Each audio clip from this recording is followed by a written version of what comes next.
gone well. Passes the ball straight in. Beautiful ball. Edge away. Yes, it is.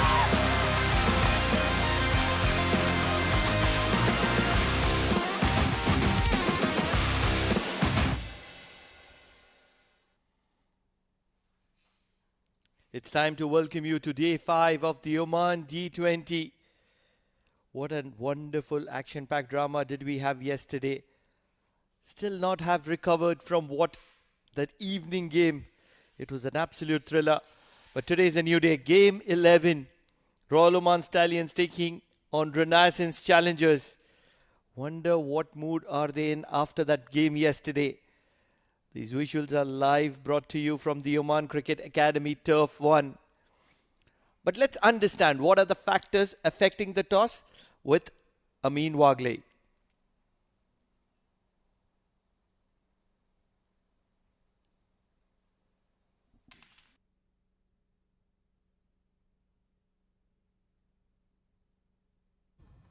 Hello and welcome. This is match day 5 and we are here by the pitch side for a quick inspection, or rather a quick report on the playing conditions and the pitch. Bright sunny afternoon here at Al Amrat Oman Cricket Academy. Very comfortable conditions to play cricket. We are still playing on the same playing surface that we have for the last 5 days, and it's seen a little bit of action here. Good contest between bat and ball. The boundary is still very much the same. But have a look at this playing surface. Over the last 5 days, we've seen plenty of action. The batters coming into action. You've seen the bowlers also picking up crucial wickets. The pace bowlers and the left-arm slower bowlers all contributing equally. There is still a little bit of smoothness and sheen in this surface. Good grass cover, which ensures that the ball certainly skids past, especially when the lights are on. And at the same time, the batters also will enjoy it because the ball will bounce and come onto the bat. So there's good value for shots, provided you apply yourself very well on this wicket. The wicket pretty much the same from one end to the other. So another action-packed day coming your way.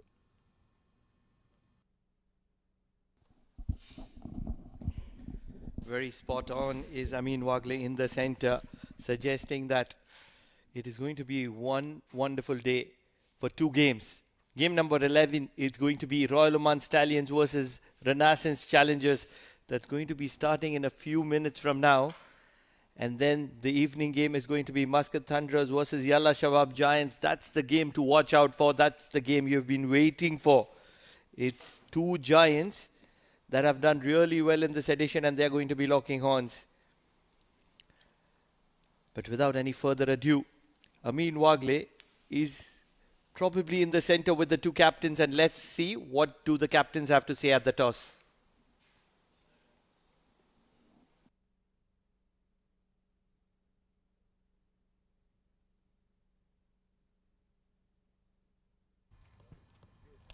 It's toss time at the Oman D20, powered by Fancode. Match day 5, game number 11.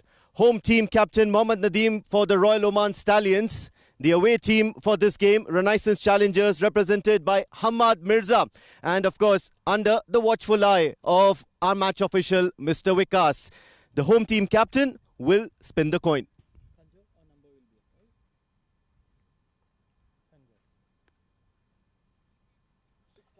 Khanjar was the call. Khanjar it is. So Hamad Ifraq for the Renaissance Challengers winning the toss. What would you like to do? We want to bat first.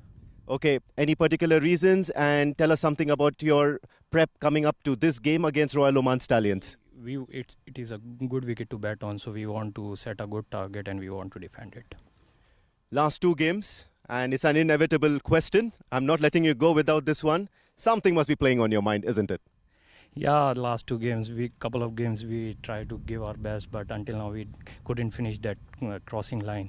But inshallah today we want to do that, inshallah.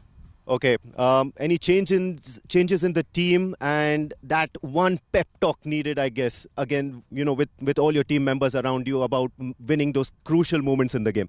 Yeah, we have a couple of changes. Prithvi and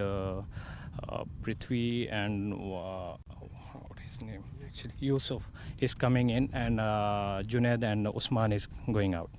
All right, all the best for this match. Well, Nadeem, you know about their team members, but probably thinking that you're not happy that you've lost the toss. No, not really. Wicket, I believe Wicket playing well in the second phase, because in the lights is coming on the bat nicely. So you're happy to chase, basically. I believe it's okay for me. Okay, mixed bag sort of a tournament. You've won some, you've lost some. So what next from here onwards? I believe first match we lost by a big margin, and boys really come back very well. And we have some momentum now with us, so we need to actually win this game also. So actually it's a tight tournament. We have to win each and every game to go to the final. Okay, what about your team combination for this game? We have one change. Vedi is out and Shahrukh is in. All right, all the best for this one. Right then, that's all that we have from the centre. And the news from the centre is that the Renaissance Challengers have won the toss and they've elected to bat first. With the kind of pressure that Renaissance Challengers were put batting second last evening, certainly they were going to be opting to bat first. They don't want that pressure. And that's what the teams look like. Amanullah Rafiqi, he's been very impressive. Asif Khan Pathan would want to be promoted and have a little more responsibility. Hamad Ifraq, Hamad Mirza, Ibrar Hussain would probably need a little bit of promotion with the bat. Mohammad Yusuf in the team. Mohammad Rafi has been impressive. Nadeem Khan, Prithvi Machi, Sufyan Mahmood, Syed Amir. And talking about Royal Oman Stallions, Anshuman Prasanna, the youngster. Farman Ullah has been quick and he's been impressive. Hasnain Ali Shah, ever impressive. Jitin Kumar Ramanandi, Junaid Ahmed, Karan Sonavle, Mohammad Nadeem, the captain, Saad Baggar and his leg spin. Sagar Parmar, Shahrukh Khan, Vinayak Shukla, the man behind the stumps. So it's confirmations. Renaissance Challengers have won the toss and they're going to be choosing to bat first. Certainly want to put up the runs on board and want to bat freely without any pressure whatsoever. Joining me in the comm box, it is none other than the very experienced Mudassir Ali Qureshi. Thanks a lot, Pranav, for a lovely introduction. First of all, very good afternoon to you and good afternoon to all of our viewers. Day 5, weather has got changed, a little bit hot and humid. And top of that, are we playing on the same surface? Pranav, I just missed the pitch report. Yes, we are playing on the same surface. It's day 5 of the test match. I'm sorry. It's an Oman D20. A little bit of banter is always important.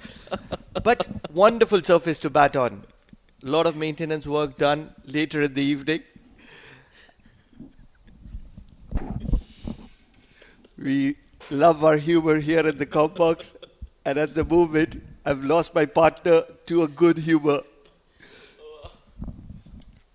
But what a wonderful day to play cricket. Bright, sunny, a little bit of cloud cover here and there. So hide and seek with the sun. It's the same wicket that's used for 5th consecutive day.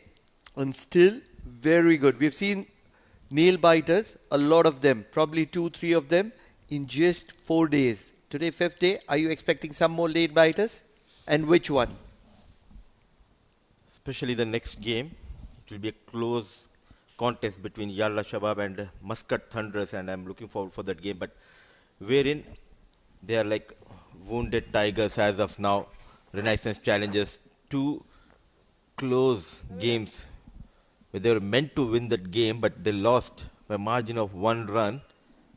And they'll be looking to get off the mark on the points table against Royal Oman Stallions. It won't be easy, Pranav, but they made few changes. I like they have brought in Prithvi Machi, the top left-hand batter. Now he'll be opening the innings for Renaissance Challengers. A very good move. Absolutely. I'm a big fan of Prithvi Machi. A very different kind of an approach as a batter. Rushes onto the ball and you always feel that he doesn't have that extra bit of time, that lazy elegance, but with the kind of effort that he puts behind the bat, he's very effective, does get runs very consistently. And the Renaissance management would know a little more about that because he's been there for a while now. Absolutely, but it won't be easy. He's playing his first game. We all know he's very talented, and alongside him is the wicket keeper Hamad Mirza, promoted up the order. Empire Karthikeyan in the frame as well. A coach, a school teacher, and a sports coach for Indian School Muscat, if I'm not making a mistake. One slip and a good spread out field. And the very first delivery driven on the up. That's what you get with Pritchie. He's always looking to attack the bowler, does not care who is in front of him, but he wants to showcase his potential and talent. A confident start, Pranav. The way he went for the drive, a confident looking drive. Though he played straight towards the fielder, but what matters is the way he middled the ball. Hasnain, he's having a wonderful tournament. A packed offside field, a slip in position, deep third, deep square leg, two fielders outside 30-yard circle. Using the feet, nowhere near the ball. Straight away, trying to charge against Hasnain. Full marks for the intention. Can't refuse on that. Prithvi Machi. He was around the national side for a while, a year or two ago. But he's been in and out, that scratchy form. And that's where he wants to be a little more consistent. He's not one of those young guns, younger generation. He's experienced campaigner. And that's where responsibility is something that he wants to take on his shoulder. Flicked on the leg side. Will get a single. I wish what you said is the start day 5 of test match, because this venue has got the status of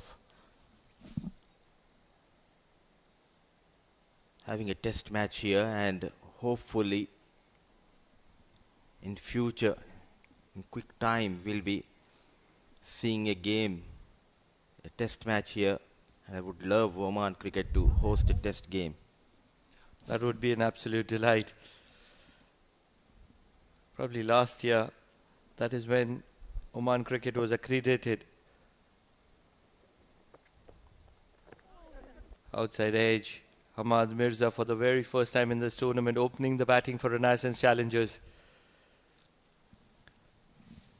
And it would be a wonderful sight to have a test game right at Oval 1 of the Oman Cricket Academy between these wonderful picturesque mountains of Al Hajar.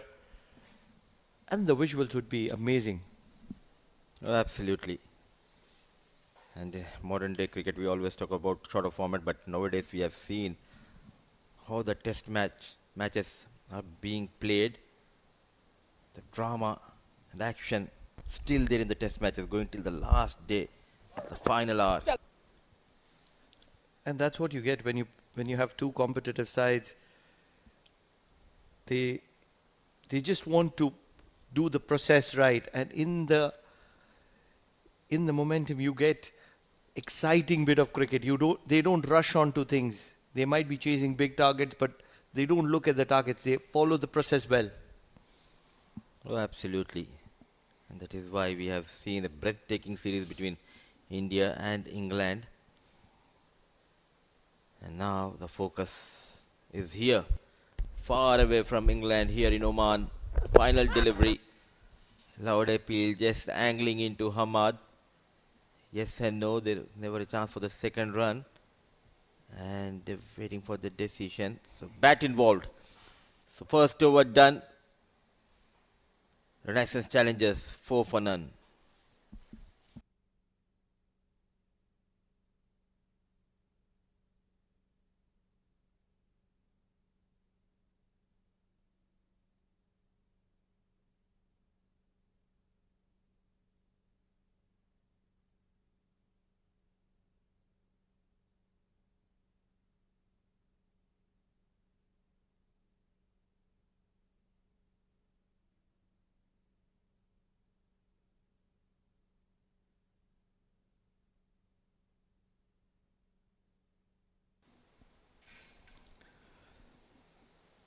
The left-hand pacer comes into the attack. Jitin Kumar Ramanandi, known for his slower deliveries, but he can be a customary swing bowler as well.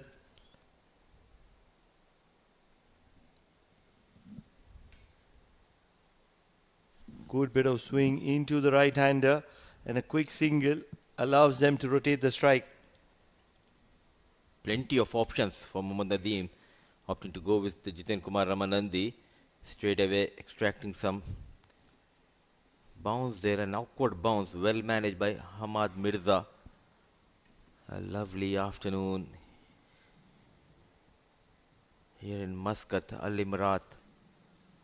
Spread field, left hand, right hand combination, taking his time, Nadeem, to make those adjustments. Talking about day 5, on the first 2 days, triple headers, that is 120 overs a day, 240 in total in the first 2 days, and double headers on the next 2, so that's 160. That is 400 overs bowled on this wicket, and still you don't see some serious patches like how you see in the test matches. And that's where there's so much of credit on the maintenance of this wicket, the quality of this wicket. And that also gives in another side that to create footmarks or patches, you really need, it's a skill, it's an art, which is performed by the professionals. Yeah, absolutely. But when once you're playing those test games, that is where those skills comes into play, I believe.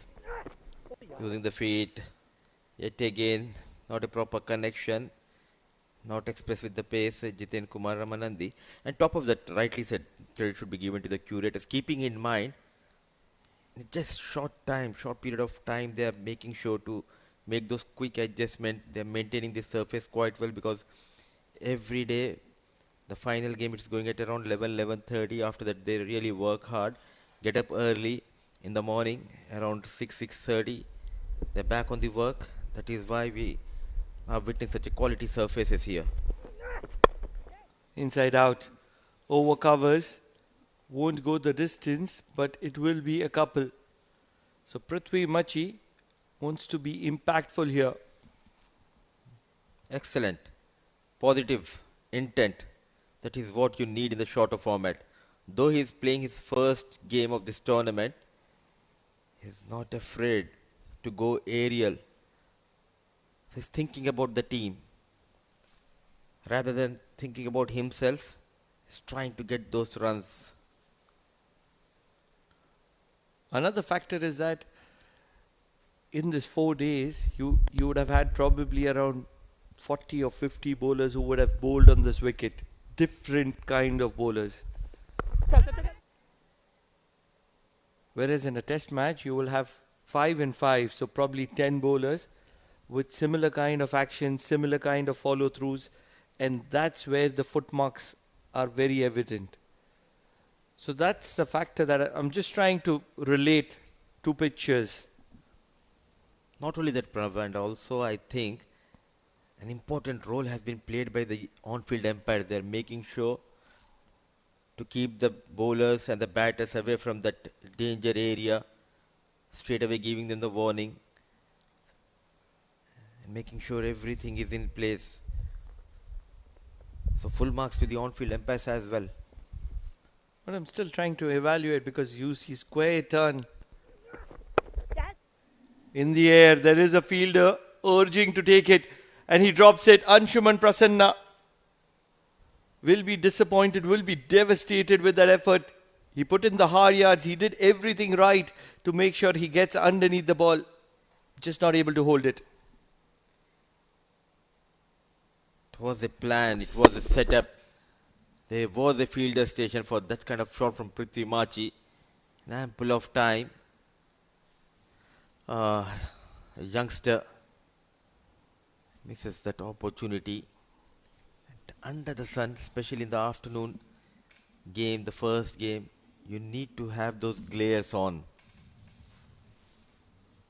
Especially when looking into the sun. Dancing down the track, Hamad Mirza is a talented pro. And he's just showcased why we call him talented. The first maximum of this innings. What a hit by Hamad Mirza, getting a promotion. to bat at top of the order. Excellent use of the feet. What a timing, what a hit, and ends over with the flourish. 2 overs done. The first innings, Renaissance Challengers, 14 for no loss.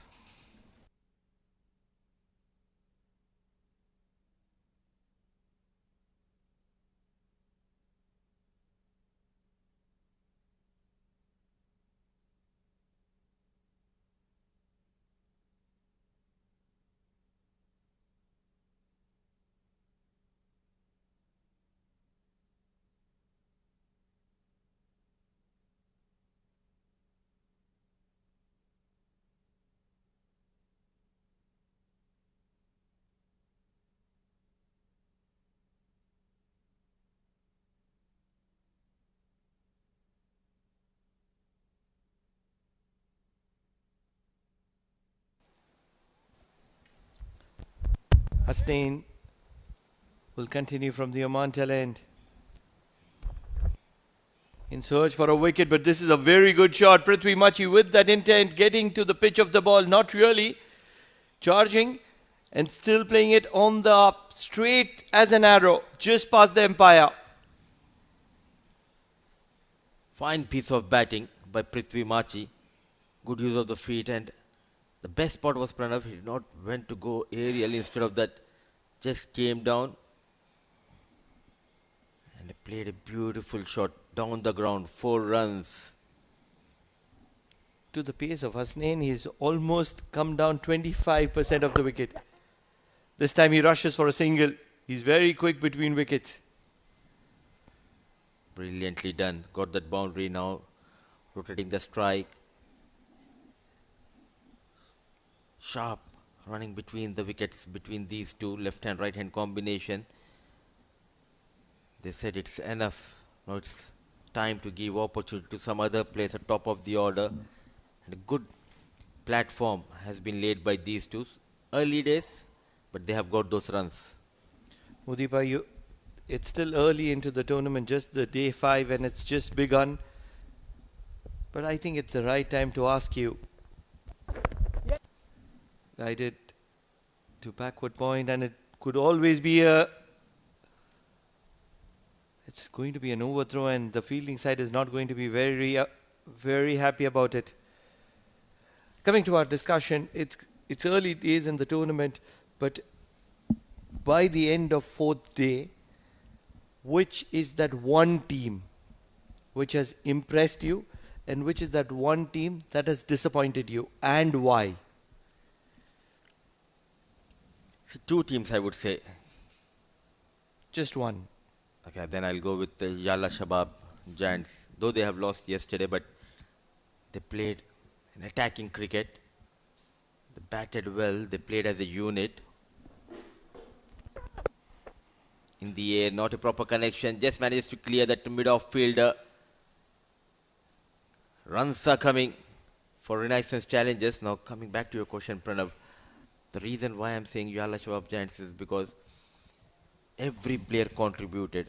Wherein if you look at the other teams, the likes of Majis Titans, who also are having an excellent tournament, so is Muscat Thunderers and Royal Oman Stallions. But Muscat Thunderers, they're heavily dependent on Tatinder Singh when it comes to their batting. Majis Titans, the top orders, they are not clicking. Apart from those 1 or 2 players chipping in, bowling has been excellent for Majis Titans. But if you talk about the all-round performance, it's Yalla Shabab Giants. And one team, you know the answer. Back-to-back losses, that 1 run margin loss. It's Renaissance Challengers. Another shot goes aerial. Couple of more runs. Because such a talented players they have. They were not just able to cross the line. They took it lightly, chasing some modest totals under 120. They just give it away, that win to the opposition. What can they do right to get your confidence behind their back? They did a pretty good job. They started off really well. I like this move from the captain Hamad Ifraq, sending Prithvi and Hamad Mirza. You need to make those quick changes. You need to understand what mistakes you did in the previous games. Now came out with new strategy, and it's working for them. You're right. This has been pretty impressive.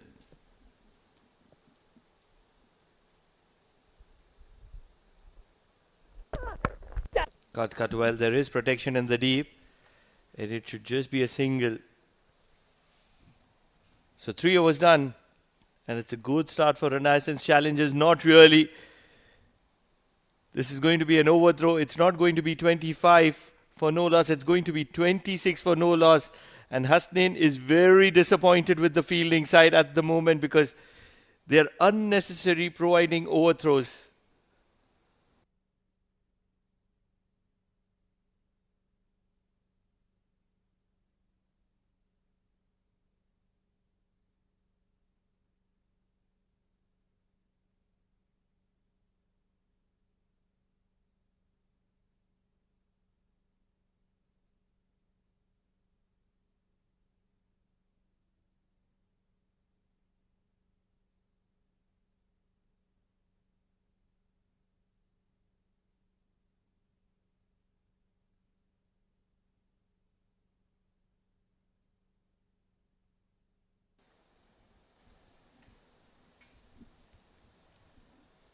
Sagar Parmar into the attack.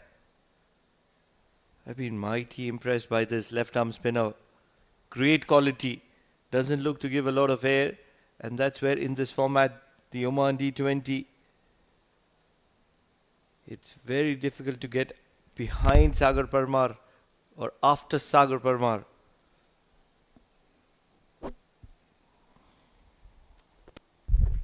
Cut well and brilliant fielding. A little bit of a mix-up, but it won't do any damage. Not sure who the fielder is, but that was excellent piece of fielding. Certainly saving runs there. What an effort.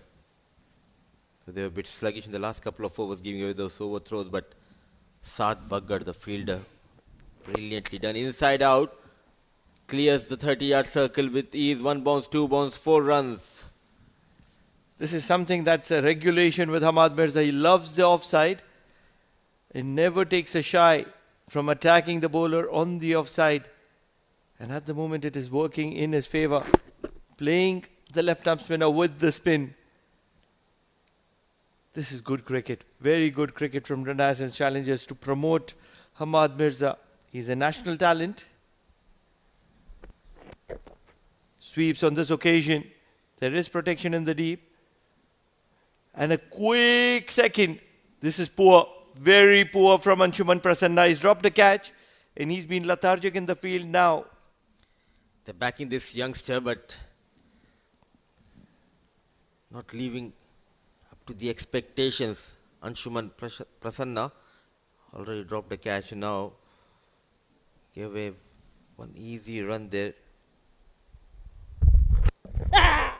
What a delivery. What a delivery. Sagar Parmar. Hamad Mirza might be in a love affair with the offside, but on this occasion, trying to fall in love, he's been betrayed. And betrayed big. He's going to be having a heartbreak and he's going to be walking back to the dugout. The only difference between the third delivery of this over where he has got a 4 and this delivery is that pace generated by Sagar Parmar. Hamad Mirza yet again trying to go towards that off-stick channel. Oh, brilliantly bowled. A bit Fuller invited Hamad to go for that expensive drive. And Sagar Parmar strikes for the first time. So the partnership comes to an end. Mirza managing 16. Challenges 32 for the loss of 1.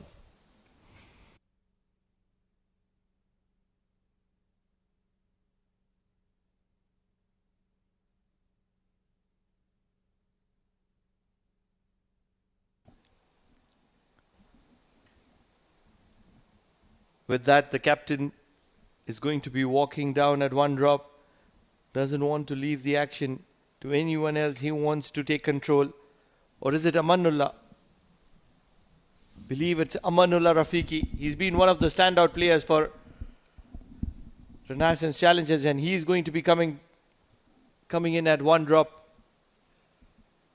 Sagar Parmar, he's been one of those pick-out bowlers. Too good. Dancing down the track and back-to-back wickets. This is a brain fade movement from Amanullah. What has he done here on the very first delivery, trying to manufacture something. He's going to be getting his stumps castled. And no celebrations whatsoever from Sagar Parmar because this was regulation. Came in, said hi, hello to each and everyone in this hot afternoon and heads back to the dugout. Poor shot selection, but on target is Sagar Parmar. Back-to-back wickets is 32 for the loss of 2.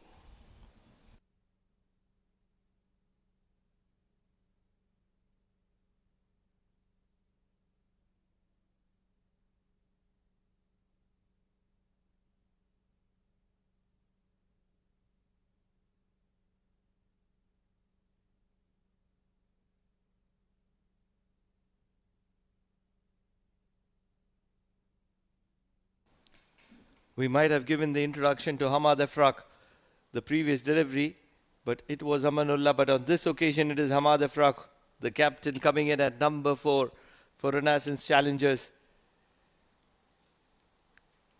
What a poor shot selection from Amanullah. He's been one of the standout players for Renaissance Challengers. But this afternoon, a heartbreak for the opener, Hamad Mirza, and a disappointing outing for Amanullah.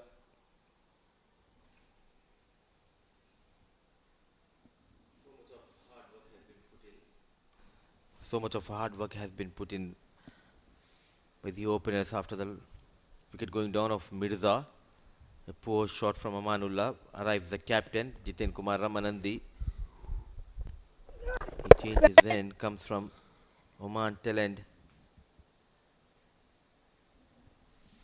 You've already told me your love affair for Yalla Shabab Giants and your hatred for Renaissance Challengers at the moment. Tell me about one standout player and one player who's very disappointing. See how quickly things change. The question put in by you was, with which team's performance you are disappointed? I gave that answer, it's a Renaissance Challenge. Now, you are saying the hatred. No, it's not hatred, Pranav. It's just that they did not play good cricket. That is the reason I'm disappointed. Because they were so close to win both the games. They just gave it away to the opposition. Now, it's not about love and hatred. Yes, whoever plays good cricket, we always talks about them, and this is what happened. Sagar Parmar, what a tournament he's having. After that first outing where not bowled a single over, got an opportunity in the second game to bowl in the power play, and he's making difference. He's having an excellent tournament with the ball. I was just using hate, love and hate. Inside out, this is a shot of the day probably. Might have travelled the distance, and the umpire will raise his arms in delight because he would have enjoyed that shot as well. Prithvi Machi sitting on the bench for a very long time, coming into the team, and this is what he does. Shot of the tournament so far for me.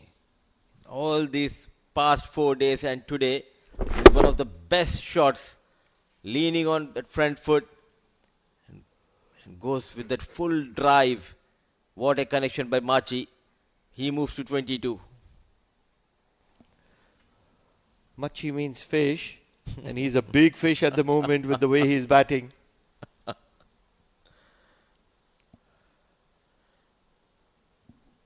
And that's how the surnames used to be designed in the olden days.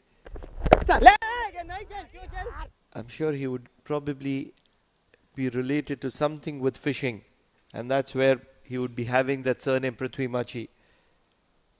I'll be very curious to be asking him the next time I see him. Oh, you need to ask him. And certainly, like the olden days, people used to have their surnames from wherever, which village they belongs to. They used to use that village name in their names.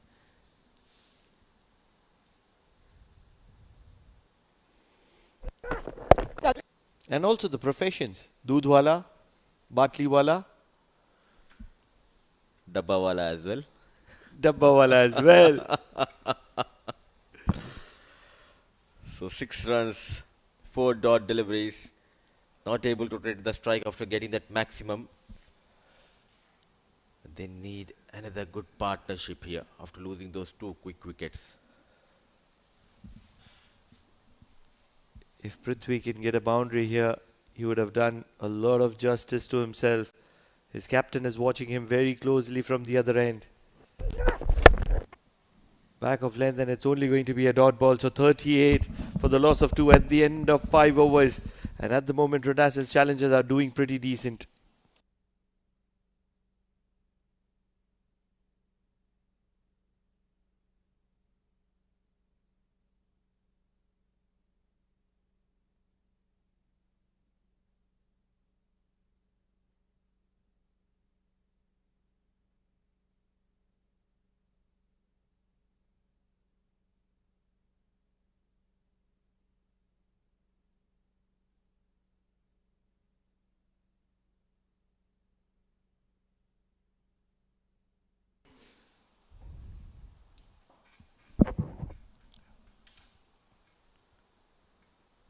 Thank you, Pranav and Mudassir. 5 overs gone, 38 for 2. Resign challengers. This time he pulled it out towards the mid-wicket boundary. Rather square leg for 2. Joining me is none other than Amin. Welcome to the com box. From here on, what you see about Rising Challengers, where they gone 2 matches, coming close to the victory and losing that.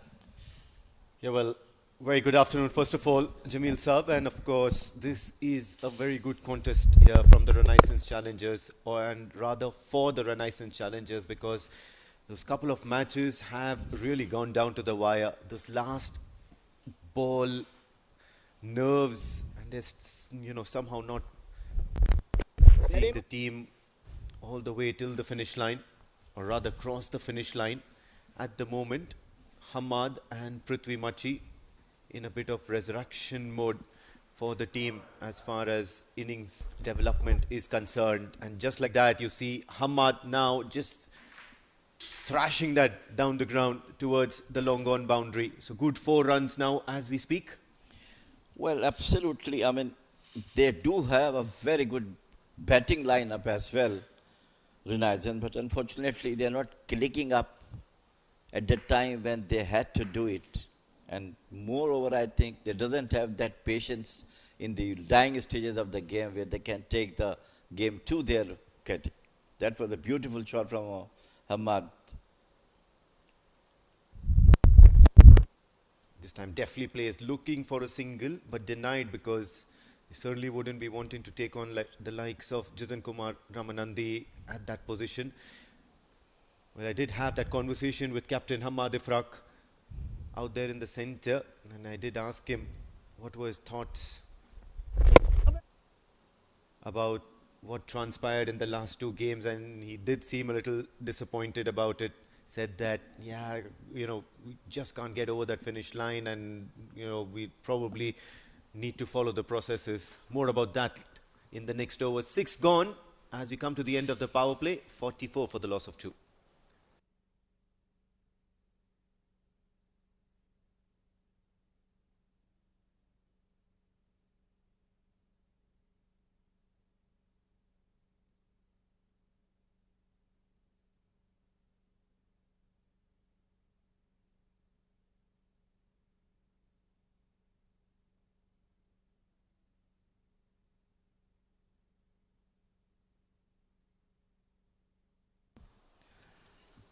Well, today they have got a very good start as far as Renaissance is concerned.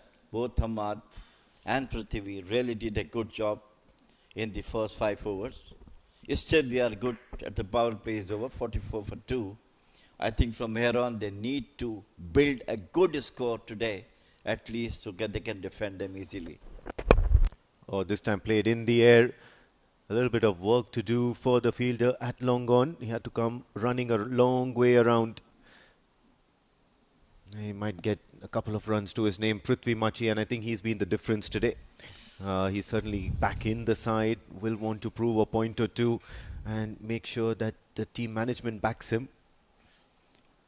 Definitely, I think he looks in a great touch at the moment. Obviously, you know, when you are sitting outside for a long time, there is something in you that you are waiting for your turn to come and perform. And that's what I think he is doing right now for his team. Yes. And they do require such thing from them. Oh, that was really, really close. Said Nadeem was interested for a while, but then umpire just signaling his thigh pad gesture. So absolutely now, it's especially very important that Hammad Ifraq and Prithvi Machi from here onwards provide that base or provide that foundation for the Renaissance challengers to reach a higher total, and this will give them only a lot of confidence moving ahead in the tournament and moving ahead in this match as well. Stallions, really, they do have a totally professional side. It's Nadeem, the captain, leading the team from the front. In all three departments, he used to come at a time when the team needs his batting, he performs. Excellent bowler he is, and of course, though aging, but have a brilliant fielding. Well, there's no substitute for skill, and Mohammad Nadeem always a very shrewd competitor out there in the field. He'll always want to bowl the right areas, put the opposition, put the batters under pressure. Even when he comes out to bat, he's a different beast altogether. As of now, Prithvi Machi just hunting for pockets where he will be able to score or rotate strike. This time just taps and runs. This is intelligent cricket from Prithvi Machi. He did try a couple of balls to see if he can manage to score a boundary or some multiples. And now finally realizing that, okay, if it doesn't happen in a couple of balls, I might as well just rotate strike, keep the scoreboard ticking. Well, talking about the weather, from last 3 days, it was blessing. Complete clouds over the Oman Cricket Academy ground. But today, it's a bit different. The sun come out brightly. There is some clouds, patches on the sky. But it's a bit hot today. So the players had to feed the heat at the moment. Nadeem. Charging down the track. And long gone comes into picture. Will only make it to have a single now. So very quiet over so far, just 4 runs of it. It is obviously the experience that Nadeem has got. He knows and tried to read the minds of the batter, and accordingly he is changing his variations to the batters. That's what you're talking about. This is absolutely fantastic all-rounder. Understands cricket very well. Leading the team very well. Performing himself all through 3 departments now. Tap and run. Very good over from Nadeem. Only 5 runs being scored. It's over number 7 gone. 49 for 2.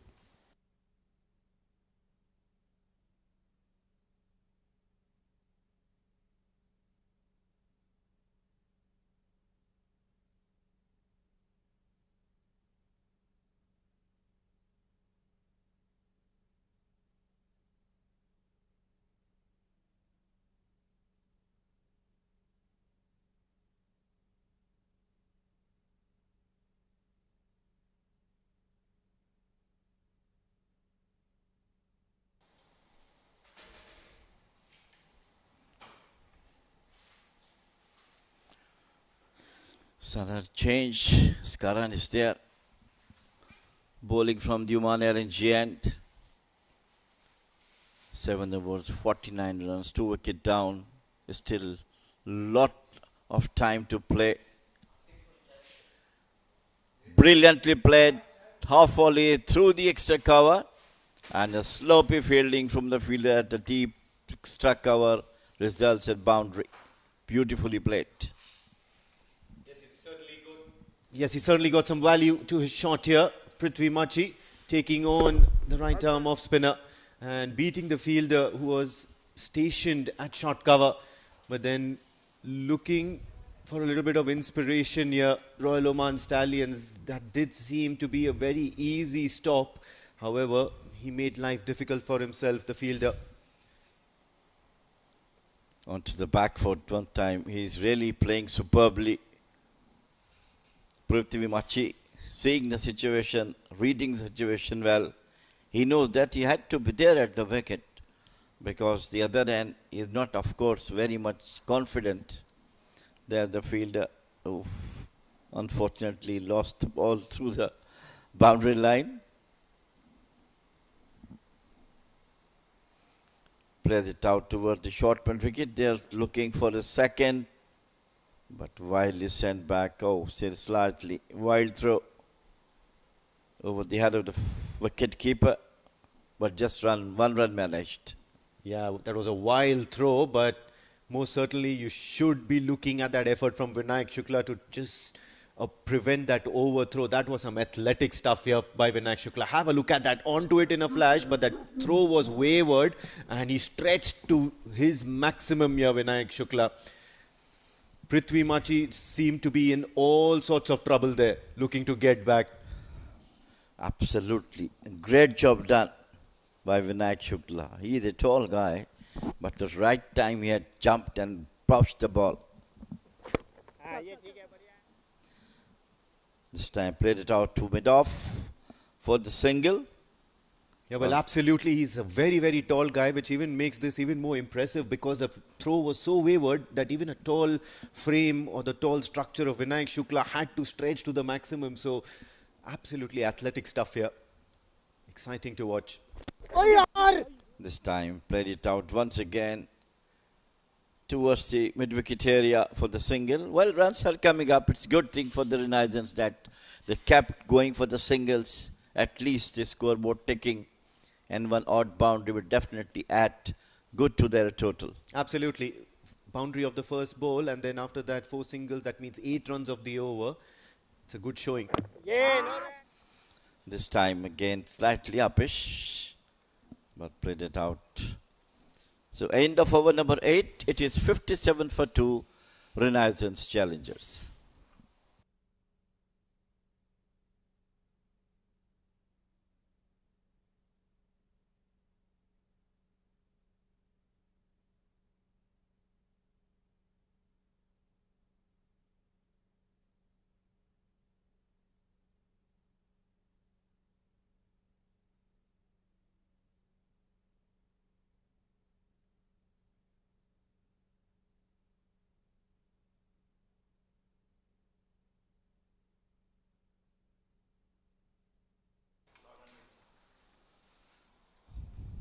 Seven for 2.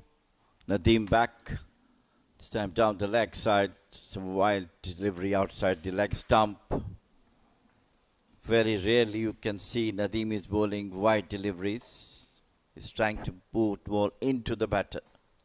Yeah, well, obviously he's got that fine leg up in the circle. So he's looking to make Hamad Ifraq play that false shot. He's also bowling that good length delivery so that, you know, he can't get underneath the ball and hoik him towards that deep mid-wicket area.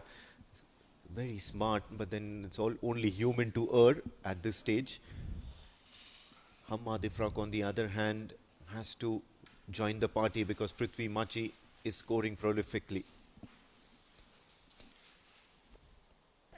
Onto the back foot cuts. Open the face of the bat. For 1 run towards the third man by Hamad Ifraq. He must be feeling the heat of yesterday. The wicket he lost at a very, very crucial stage. Yeah, well, absolutely. A lot has to be questioned about the intentions and the way the batters are approaching their innings, especially by keeping that target in mind and the required run rate in mind.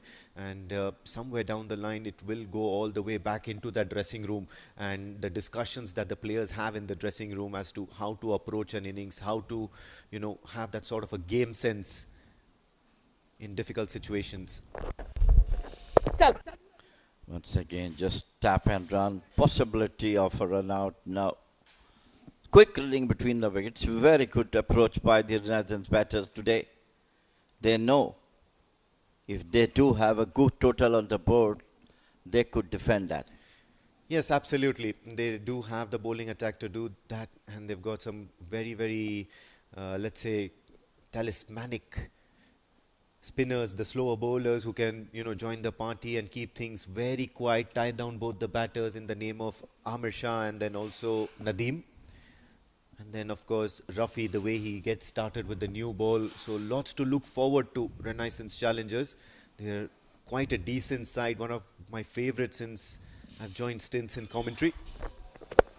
Coming down the wicket, straight to the fielder at deep mid-off. Unfortunately, not clicking up, to be honest with you, with all the things in their hand. Good fielders, good bowlers, good batters. But all three areas are not coming together to give them a good victory.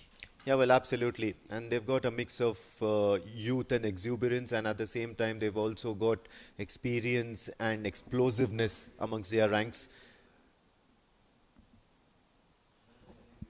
Building up the game towards the end of the innings, towards the important end of the innings in the form of Asif Khan Pathan and Ibrar. And then at the top of the order today, it's Prithvi Machi. This time, once again, tap and run. Great call and great run between these two. That's the right thing to put pressure on the close-in fielders also. Yes, absolutely. Now, this is the second time that Prithvi Machi has done that. Just a slight tap towards Karan Sonavle at point and probably catching him a little slow-footed. It's been at least 3 or 4 runs or singles that have been stolen in that particular area. So they'll have to watch out now because too much of a particular tactic might end in disaster. But then so far so good for them. Yeah, absolutely. Comes down, pulled it over to the Cow's corner, but a single. But all credit to Nadeem is not letting the batters come on to him. When he saw the batters coming, he just put up a little bit short. Yes, absolutely. He's got the fielders in the right place because he's bowling that sort of a length. He's a champion at understanding what the field positioning is. He's bowling those good length deliveries and asking the batter to go for the lofted shots towards cow corner or towards long on, and at most times you'll find the fielders placed there. Once again, just with the loose hands, played it out, got a single. Good bowling, but of course good running between the wickets by these two. End of over number 9. It is 64 for 2 Renaissance Challengers.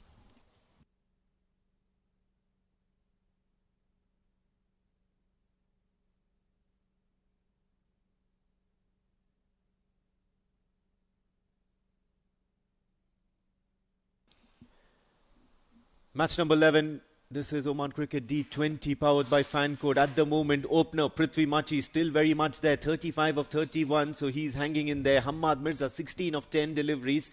But poor showing by Amanullah Rafiqi. He's gone on a golden duck. But then Hamad Ifraq, the captain, is standing along with Prithvi Machi.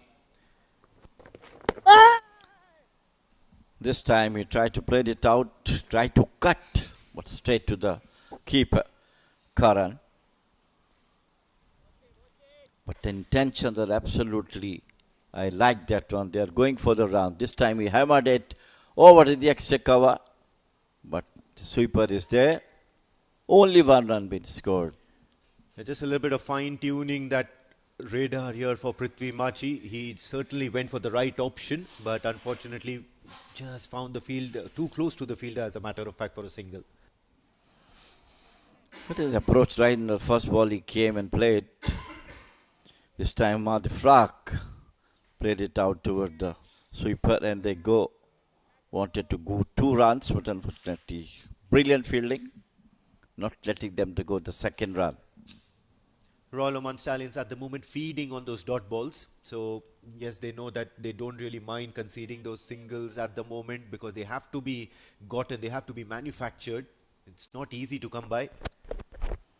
Sweeps it. This is reverse sweep towards the vacant third man boundary, 4 runs. That is the intelligent cricket. Yes, and that's one of his favorite shots, Prithvi Machi. He's an innovator and he's a powerful hitter. So now that he's out there for quite some time, have a look at that. Knows that the ball was far too short and immediately did that reverse switch and guided it towards the boundary. So good runs here. Outside the off stump, open the face of the bat. Consecutive boundaries from Prithvi Machi. Looks to be in terrific form today. Yes, absolutely. It's one of his strong areas here. That cut shot this time never looked to keep it down. Cleared the infield. He knew that the fielders were placed inside the circle. Have a look at that. It was far too full, far too wide. And with no fielder there, it's always a boundary in the favour of the batter. The left hand, the Prithvi Machi, 44, just 6 short of a milestone. Absolutely fantastic batting from him. Intelligent batting. This time onto the back foot. Just pushes out toward the short extra cover. End of over number 10. It is 74 for 2. Reliance Challengers.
At the halfway stage, Renaissance Challengers are 74 for the loss of 2 wickets.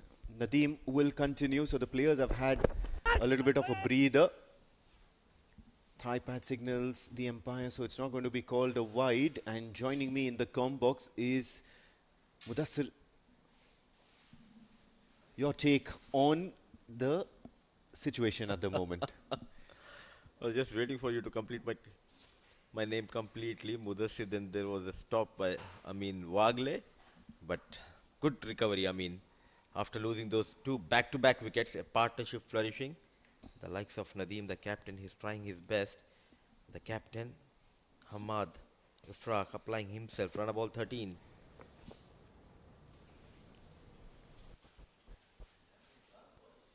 Oh, this time he's crashed it downtown, but there is a fielder out there. Only a single. I thought you meant about the recovery of my stutter. Now you tell me. I can't outwit an experienced person in the com box. No way. Got used to the way you introduced me. So I was a bit shocked that... Just wanted to take you by surprise. Just the way Prithvi Machi surprised everyone with that reverse shot. What a shot that was. Certainly lightened things up. He's batting beautifully. 44 of 36 balls. I don't mind teams losing the game, but if you don't apply yourself, then there is a problem. But now, challengers batters, they are doing a pretty good job. They're not giving away their wicket easily. Just a tap and run, quick single. And this is what's been the highlight of Renaissance Challengers. They're taking on the fielders. Have a look at that. This is probably the 5th or 6th time the close-in fielders have had a shy at the stumps. They are under pressure to prevent those singles. And the Renaissance Challengers are also playing this very, very smartly. They are not taking on those risky singles. These are the singles that they are convinced that they can make it. That is the best part. Just keep on rotating left and right hand combination. Put that pressure on the fielders, on the bowler. And in the process, the bowler will give you an loose that you need to latch onto that opportunity. Big shot. It's still in the air, but I believe it's going to be a one bounce boundary to the name of Hamad Ifraq. So boundaries coming at regular intervals for Renaissance Challengers. Prithvi Machi doing most of it, but then Hamad Ifraq has also contributed. Some aggression shown by the captain of Challengers. It was run a ball 14. And what a hit. Going down on one knee and fetched it from off stick. Is it a maximum? It landed directly on the boundary rope. It'll be interesting to see there. What is the decision from the umpire? But a very calculative risk taken by Hamad. So the confirmation we have got, it's 4 runs for Hamad and more runs for Challengers. Yes, most certainly, and it's very important to be taking on the likes of Nadeem now, because otherwise he'll just get through his spell of 4 overs in a very quiet manner. Charging down once again, this time cards ferociously. Only for a single, but certainly there has been a display of intent from Hamad Ifraq now. Early in the day you were down for the pitch report. What were your thoughts the first time you look at the surface? Day 5, the same surface. What was going through your mind? Oh, absolutely. It's a belter of a pitch. There's still some sheen on it. There's still some hardness in that pitch. The ball will come onto the bat very nicely. So it's a very, very good batting track. At the same time, the bowlers cannot be taken out of the equation as well, because the pace bowlers will get assistance with that little bit of dry grass as well as green grass. It's a good mixture.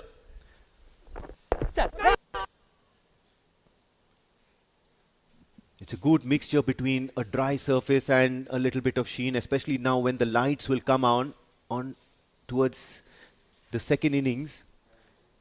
Things will start getting interesting. 11 overs gone, 81 for the loss of 2. Renaissance Challengers.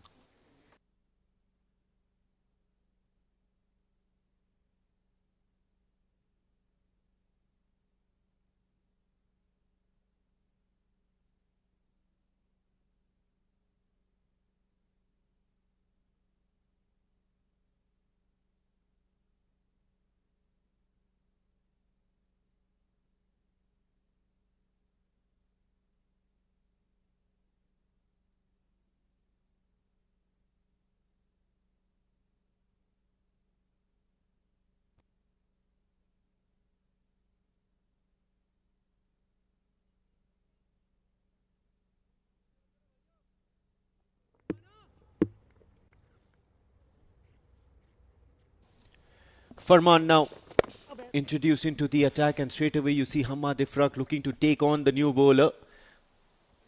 He's in the squad in place of the injured Yashas GL, who fractured his hand in that second game, if I'm not mistaken. A very, very prolific wicket taker, Yashas GL, and a replacement for in the form of Farman. Still yet to prove a point here. Not the same pace and the same effect as Yashas GL.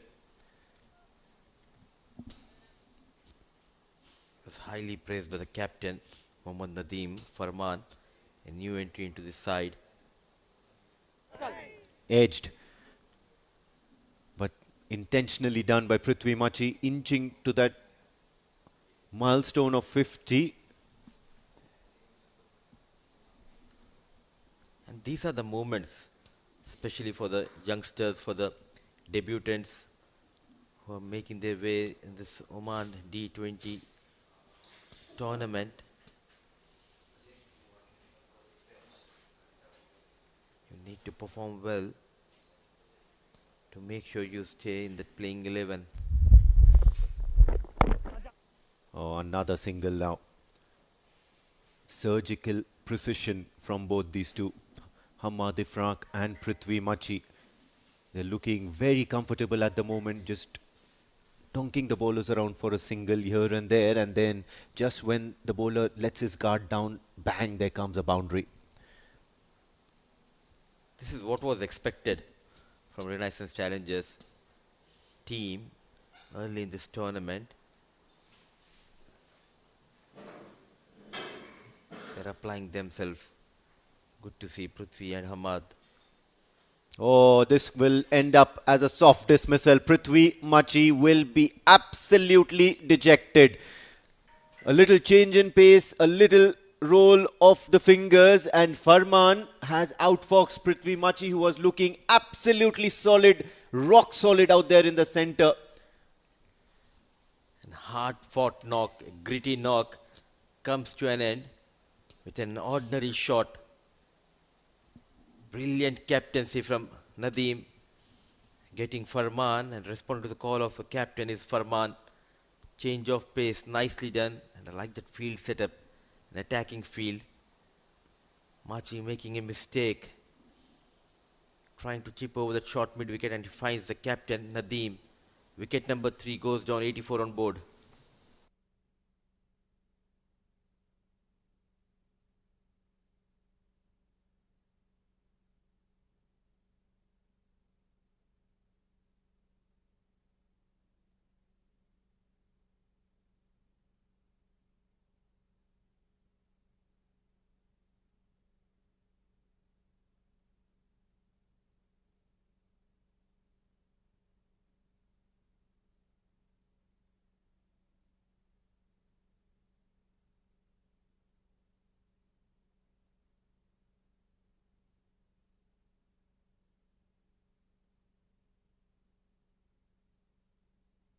Success for Farmanullah, and it's come off the fourth delivery of his very first over, straight into the hands of captain Mohammad Nadeem Bali, who was standing there. Did seem like there was a little bit of plotting there by the captain and the senior members, and falling prey was Prithvi Machi.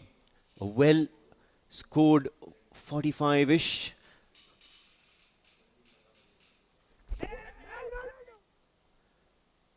Looking for that single, looking to get off the mark, Asif Khan Pathan, but then denying Hamad Ifraq for that single.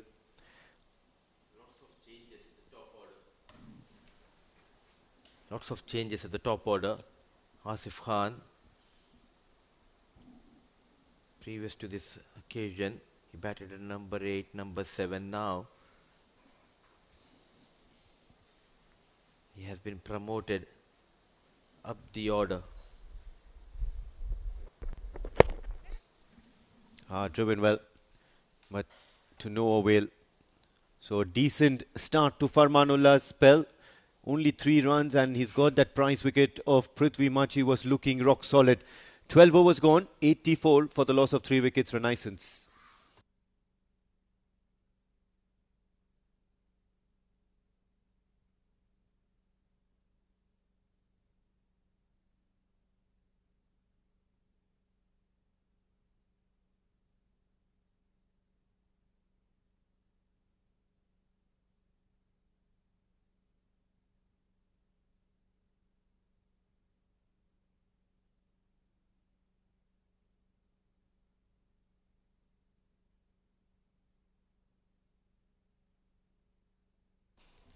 Sagar Parmar now has two right-handers out there in the crease. So immediately the matchups in play. Renaissance challengers should not be losing the plot from here onwards. They've worked very hard to reach where they are at this stage. What do you think should the Royal Oman Stallions do from here onwards? Get wickets. That will be the key in this game. But waiting for Renaissance challenge, rightly said by you, they worked really hard. Where they are now, don't think for 150, 160. First target that 130. If you can get 10 or 15 additional runs at the end of the innings, 140 is a good total on this track. For that, these two, they need to bat sensibly. Asif yet to get off the mark. Yes, these dot balls will certainly apply a little bit more pressure on the Renaissance challengers. 85 for 3. What are their scoring options here? At the moment, Asif Pathan just itchy and looking to get off the mark. It's 4 balls and still yet to move it around. It's not all about 6s and 4s. He'll have to work the ball around a bit. Plenty of options available on the onside for him. He still decides to go offside for a single. Finally off the mark. Some relief for Asif. Getting off the mark on the 5th delivery he faced. But this young boy, Sagar Parmar, making a name for himself here in Oman. Very economical. Shaping up to go big. An excellent over. Couple of runs, 13 gone, 86 for the loss of 3.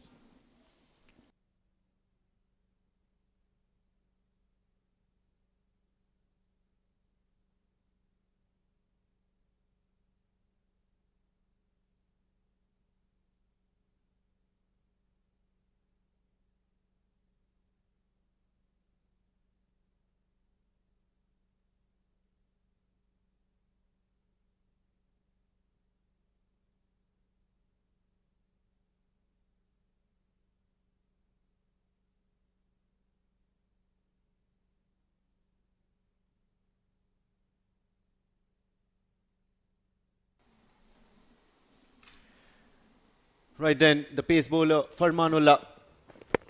Oh, big shot from Asif Pathan, but I think this is going to be a goner here.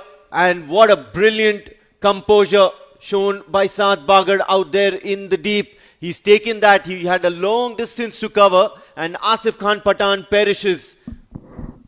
And this was expected. Playing too many dot deliveries. Back of hand. Nicely done, but full marks to Saad Bagar. Windy conditions, ball just moving away from Saad Bagar. Sprinting in. Gliding like a sprinter. Saad Bagar takes a brilliant catch. That's the end of Asif Khan. The promotion not working for challengers. 86 for the loss of 4.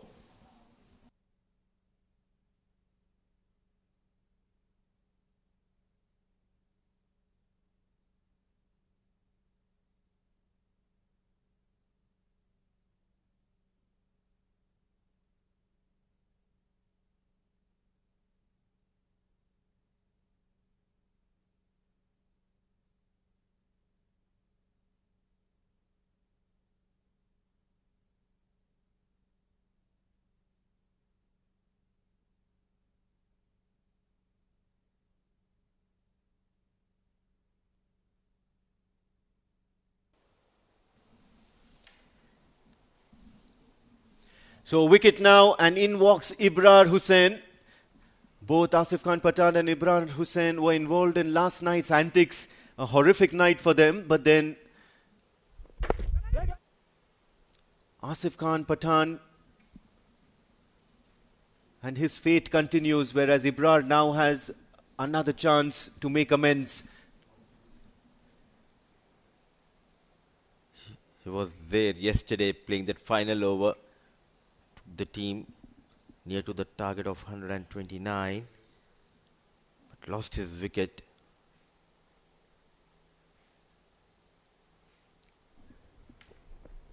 What a turnaround for Farmanullah. And he's also going to need to turn around and bowl that one again. False start, but then regardless, what a turnaround for Farmanullah. He just came in place of Yashas GL, who's a very, very good partnership breaker. And in response, now cementing his spot. So it's very funny how things turn up like this, you know. It's always good to see the bench strength of these teams. Got just a little bit of outside edge, so a single now to make sure Ibrar gets off the mark. He'll start breathing a bit more easier. Now Ibrar is a prolific batter. He's been batting at the top of the innings in most of the matches that I have played with him. A couple of years ago, we were part of the same team that I was running, and Ibrar just stepped up to the occasion every single time with the ball and with the bat. And it's very heartening to see him be part of a team like Renaissance Challengers who, you know, give chances to such wonderful talent. Oh, looking for that single once again. Hamad Ifrank, the skipper, still out there, still battling it out. But then it was shocking to see the way Ibrar turned up last night, and you still needed, I believe, a few runs to win, about roughly around 5 or 4 runs to win, and he holed out, or rather even 2 runs to win, if I'm not mistaken, the last 3 deliveries. And then on the third last delivery, which was ball number 3, he holed out at long on, trying to go for that glory shot. It's so unlike that mentality that Ibrar normally plays with, the one that I knew, probably pressure or, you know, the magnanimity of the occasion. It's Oman D20 powered by Fancode. Such a cruel game sometimes. He was looking so good. He was almost there. He took the team beyond that 129, but one false shot. The dreams were shattered last night. Wanted to drive. Excellent piece of bowling by the young Farman. But we saw that glimpses of his batting yesterday, the way he got a couple of boundaries and a maximum. It clearly shows he can bat. Just a matter of time, and one good knock, one match-winning knock. Oh, absolutely. He certainly can bat, especially now that he's come so low down the order. Last night, I believe it was 8 down, 9 down. Oh, tries to drive once again, this time in between the gap, so effective. He'll end the over with a single. Ibrar and Renaissance Challengers are now on 89 for the loss of 4 after 14.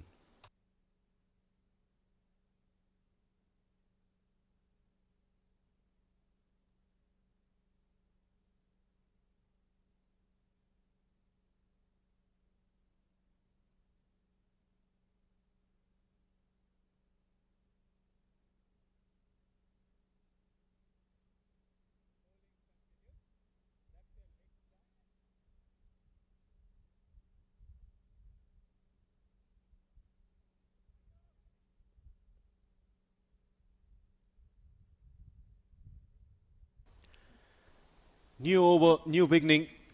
Sagar Parmar for his last over in his spell. Looks to cut, looks to take that single, but they have now a very, very strong network on the offside. Very impressive. The young lad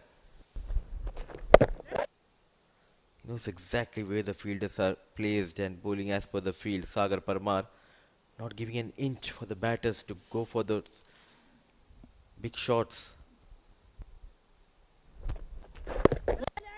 Oh, once again, these are 3 identical deliveries. It just felt as if it was a replay. Not able to find the gap, not able to rotate the strike. Just a couple of runs, 7 deliveries faced. Once again, it's ball after ball after ball. This is excellent stuff from Sagar Parmar. And now you see Mohammad Nadeem anticipating that Ibrar is feeling the itch. He's feeling the itch to play that unorthodox shot, immediately placing himself at fine. But this time he goes towards the covers. This is a frustration shot, I believe, from Ibrar. From almost 8 runs per over, that run rate dipping down, and it's somewhere around 6 runs per over. Back to back 3-4 tight overs. Big shot by Hamad Ifraq, but I believe the fielder is looking to catch it, and he does. What a beautiful turn of events for the Royal Oman Stallions as Renaissance challengers are now succumbing under pressure. Sagar Parmar has bowled his 4 overs like a champion. Third wicket for Sagar Parmar, just for 15 runs, and have a look at that once again. I mean, top of that, he's a brave bowler because he bowled those tight 4 deliveries. Now, Hamad was feeling that pressure. He gave that air and he invited him to go big. And Hamad departs, and all of a sudden, they are in trouble. It's 90 on board, 5 wickets down, 15 overs gone.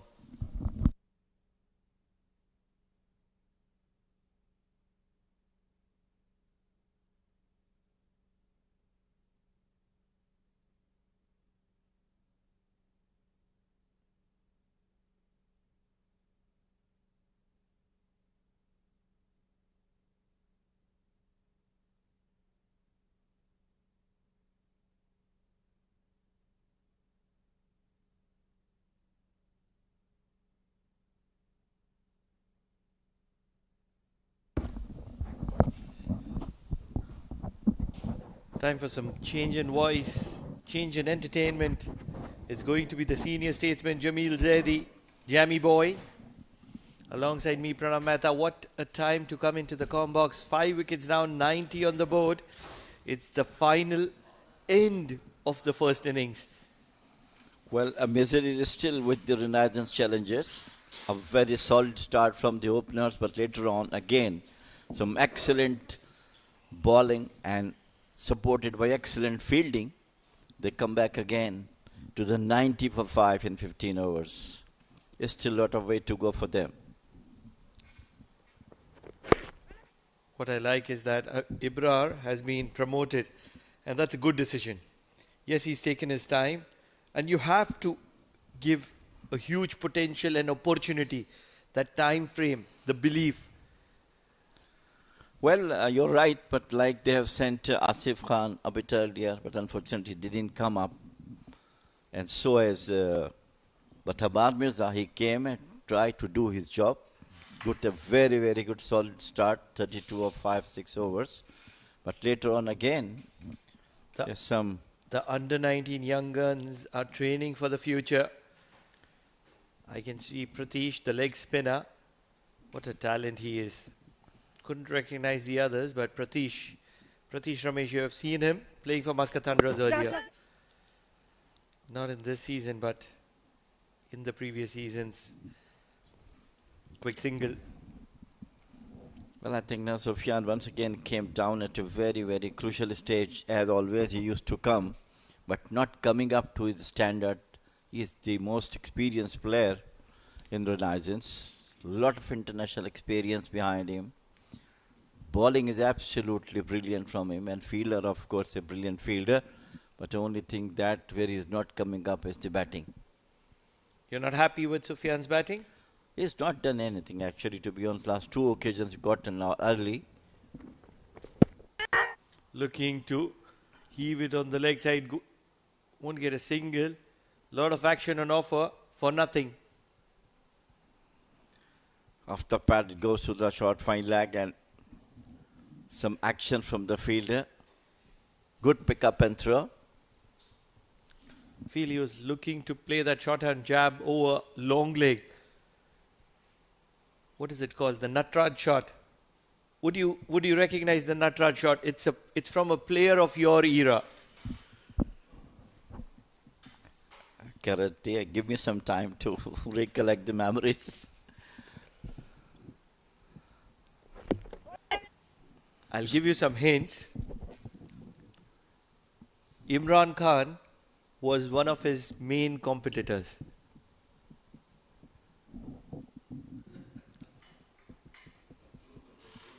I've almost served it to you. It's almost like a hot gulab jamun on an ice cream served to you fresh. I really can't catch it. Who was it? I'm not going to be answering it. I'll leave it for our viewers to comment because this is a delicious dessert for you. It's not like that anything comes in your mind, your co-competitor immediately catch that one up. I give you the answer almost. Guided to third. Will not get a singles. It's a good over from Farman so far. What I've been able to notice this particular match from Farman is that he started to use the slower deliveries as well. No, he bowled well in the other matches also, but of course today pressure is putting onto the batters, of course. And they are trying to snatch some runs, but unfortunately they are not going to do that. Both the batters are now. Sufyan just came in, but Abrar is there for 13 deliveries and got only 4 runs. So you don't know the Natraj shot inventor. Inside out. Played in the gap. Should be a couple. He's fit and he's very quick between the wickets. End of the over, number 16 will give 3 more deliveries to Jammy Boy to guess it. 16 overs done, 94 for 5.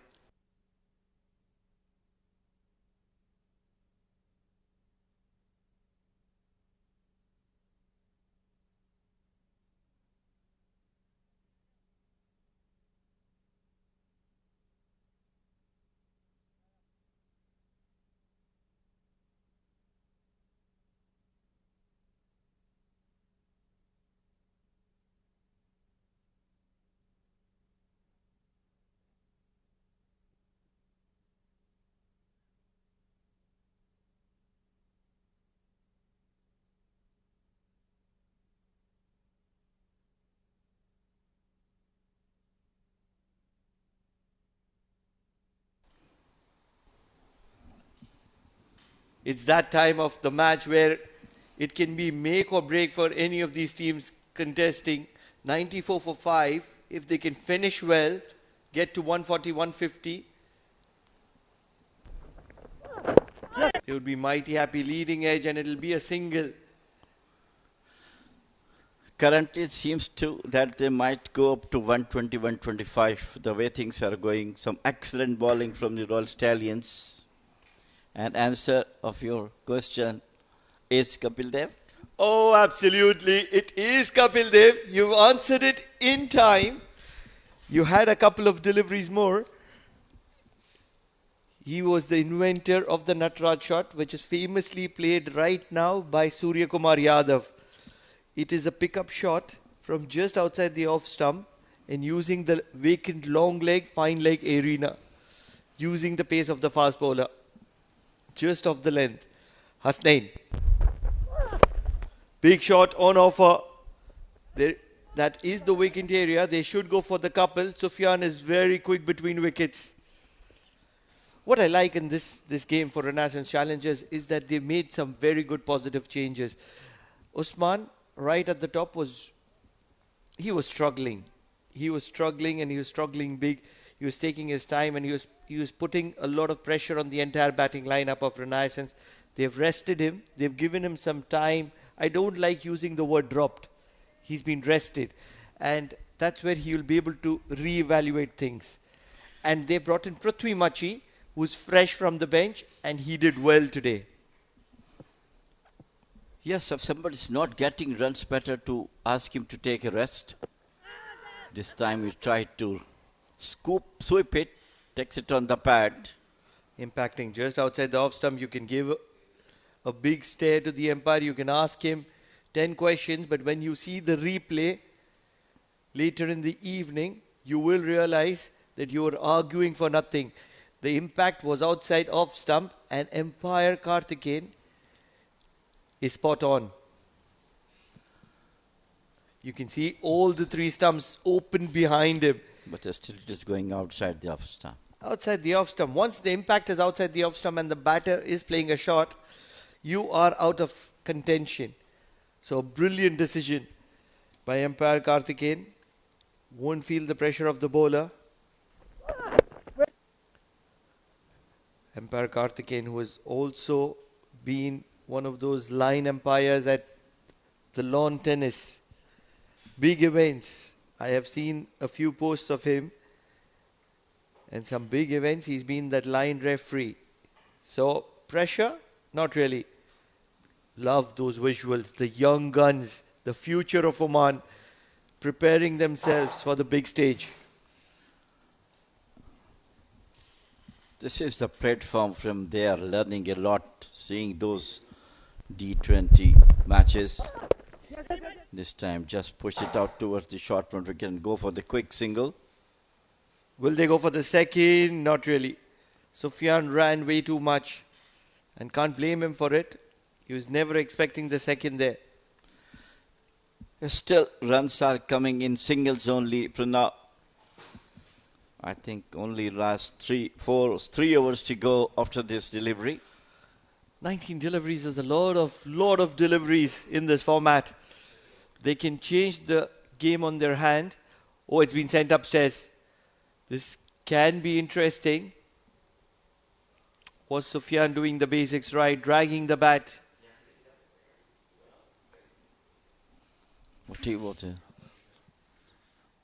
What to say, intelligent fielding, I will say.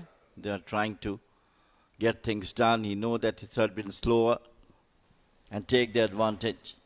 And it's done by the youngster Mohammad Nadeem. Just 43 years old. Age. Yes, Age is just a number, Jamil bhai. Yeah. I'm fitting into that category, senior cricketer, ex-cricketer. And that's where I want to portray that age is just a number. Bat in the air, foot grounded. That means Sufyan is going to be a little lucky because he was not dragging the bat. But the foot came inside the right time. Yes, that's the most important part. And bouncing bat is not a point of contention anymore. That's the change in rule. There was a time when players would be across the line and in air and it would be declared as out. But that rule has gone out and that means that once you cross the line, you've crossed the line. If you remember, Asif Baloch ran out in the last match. Amir Khalil was there. He was just the last wicket. He was just stranded on the wicket, slowly going back, and Amir Khalil threw the ball, hit the stumps, and got him run out. Love the intensity of these youngsters. People who are young at heart, Mohammad Nadeem, Amir Khalil, they're getting younger by the day. I don't know what are they eating. I don't know what are they doing. But they're getting younger by the day. Mohammad Nadeem, Amir Khalil. Can you name anybody else? I have one more name in my mind. Munis Ansari. Munis Ansari, you're right. But I think that's the end of over number 17. 99 for 5 Renaissance Challengers. And we'll talk more about that in the next over.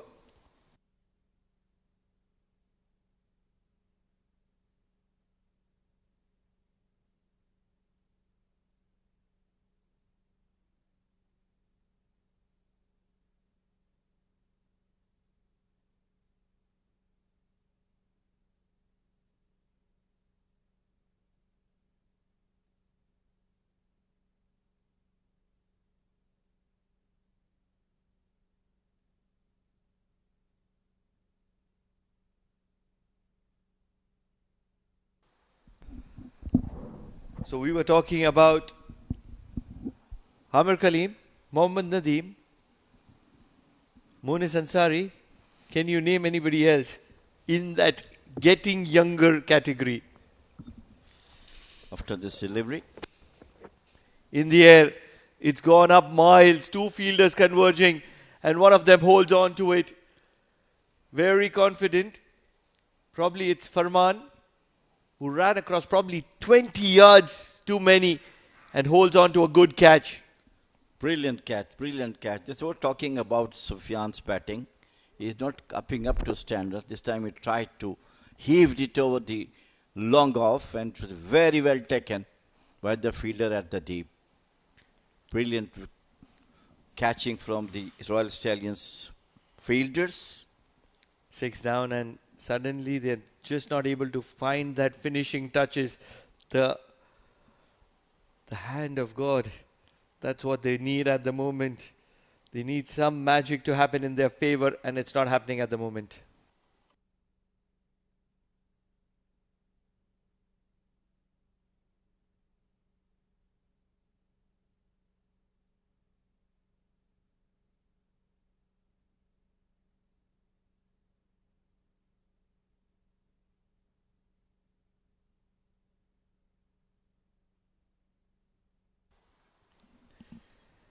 Jamil bhai, what's going on with Renaissance Challenges? These are the same players who were struggling top of the order.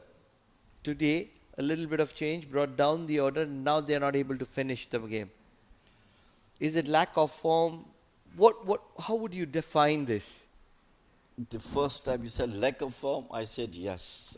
Of course, this is one of the reasons. This time Nadeem came and hammered it. And it was once again spilled down. Could have been another wicket. That was poor from Farman on this occasion. He took a wonderful catch on the previous delivery. But on this occasion, he's just messed it up. Probably the other fielder converging would have distracted him. And this is how it happened. Bottom of the bat, got a lot of air, just like Sufyan. And that's where two fielders almost converging. So often that ball could have hit the hat or the cap, and it could have been 5. Yorker, and the finger goes up. It's bullseye from Jitin Kumar Ramanandi. A big shuffle from Ibrar, on this occasion not working in his favor. And he's trapped like before. Well, this is what I was talking about. This lack of form, or other way, lack of hard work they have to done. They are not doing it. Maybe they are taking the things easy. Like yesterday, 117 runs. They couldn't chase it with such a nice batting lineup. And today again, after a solid start, brilliant knock from Prithvi Machi, they are again come back to 100 for 7 in just 17.3 overs. You're right. They haven't been that kind of a team that you want. That is a 170, 180, 190 kind of a team. On a bad day, they can be reduced to 140, 150. But if on a bad day they are becoming a 115, 120 team, that's concerning. Ahmed Shah comes to the middle. He's been extraordinary with the ball in hand. But with the bat, he's been almost a tail ender. That's the place where he's been batting, and that's how he's been performing. Can he change it today? Huge potential, huge heave. In the gap, can they go for the second? Not really. 1. I really do like this man, Jitin Kumar Ramanandi. He is always fighting hard, bowling with heart out, fielding, bowling superbly, intelligent bowling from him, and always getting a couple of wickets. I have divided the all-rounders into 2 categories. One is all-rounders, and then it is perfect all-rounders. Perfect all-rounders are the Jack Callis types of all-rounders. Good shot. This time it's a good shot. Lot of bat onto it. Closer to the middle. And Nadeem, who's a good striker of the cricket ball, gets a boundary. Right thing to do at the right time. They had to go for the maximum runs, and they don't have much batters left in their dugout. So right thing for Nadeem coming down the wicket over the head of the bowler. Good shot. Jitin Kumar Ramanandi, the perfect all-rounder. Very good with the bat, very good with the ball. And the reason I call them perfect all-rounders is because they're equally good at both the skills, batting and bowling. It's not as if you call him a batting all-rounder or a bowling all-rounder. 18 overs done. It's going to be 105 for 7.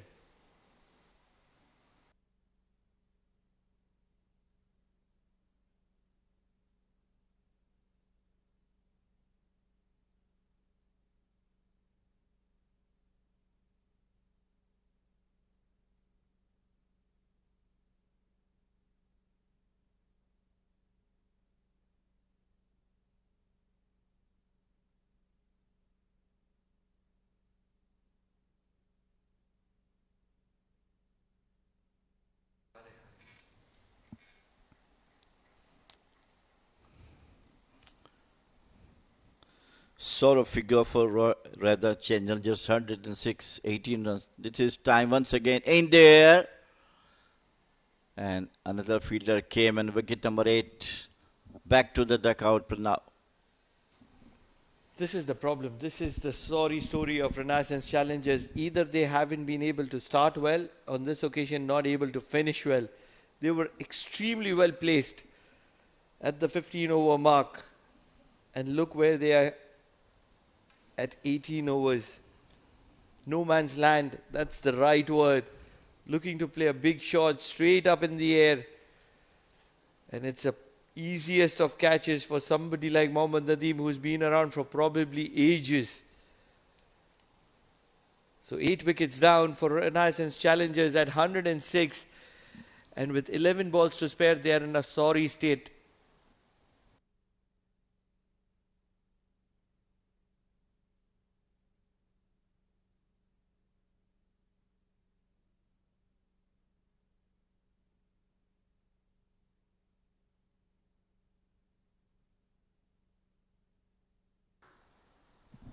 Hasnain, one of those standout all-rounders.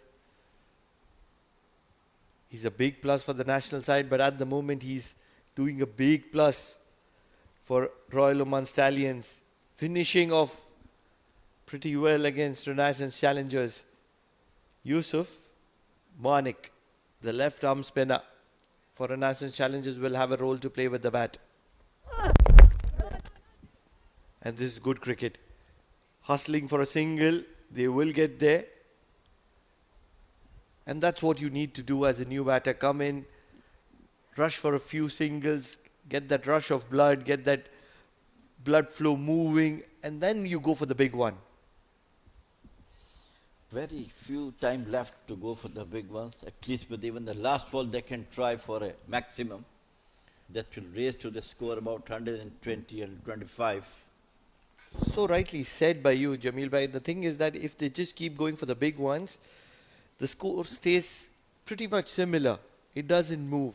If they see those 3-4 deliveries with singles, doubles, the scoreboard ticks. Once again in the air, it's going to be falling short of the fielder at sweeper, and in the process, a big shot is going to accumulate 1 run. It's not coming onto the bat properly, or they are not timing the ball well. But this is not the time to see where the ball is coming. Just go for the run. That's the only intention they should have. The biggest issue is that they're not using horses for courses. They've dropped Usman, was never an opener, because he isn't one of the better players of pace, but he's a brilliant player of spin. So used as an opener, big heave just to the wicketkeeper's hands.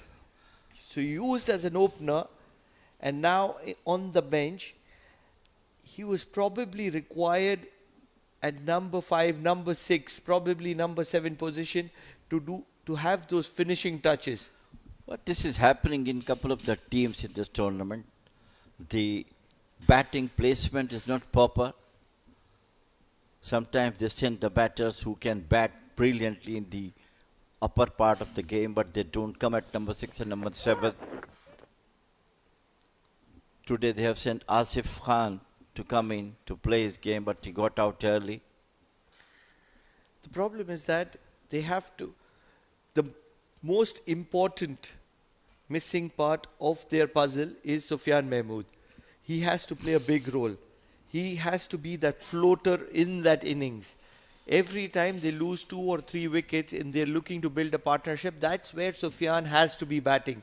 It doesn't matter what number it is. There could be occasions when he's batting number 9. But that's the biggest and the most difficult role to play. Big shot downtown. There is protection. He came yesterday, last match also, and this match also, number 5 and number 6. But the only thing is that if you do have that much experience with you, either you come on at number 9, but you have to play your game.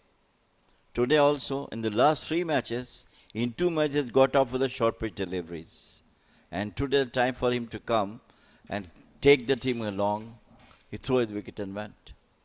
Yeah, pretty much unfortunate. That can happen in this format. It's the Oman D20, and when you're trying to go gear 5, sometimes you might just big dive, big dive. This is what it means to Yusuf Manik. Urgency on offer. 19 overs done. Nelson on the board for the loss of 8.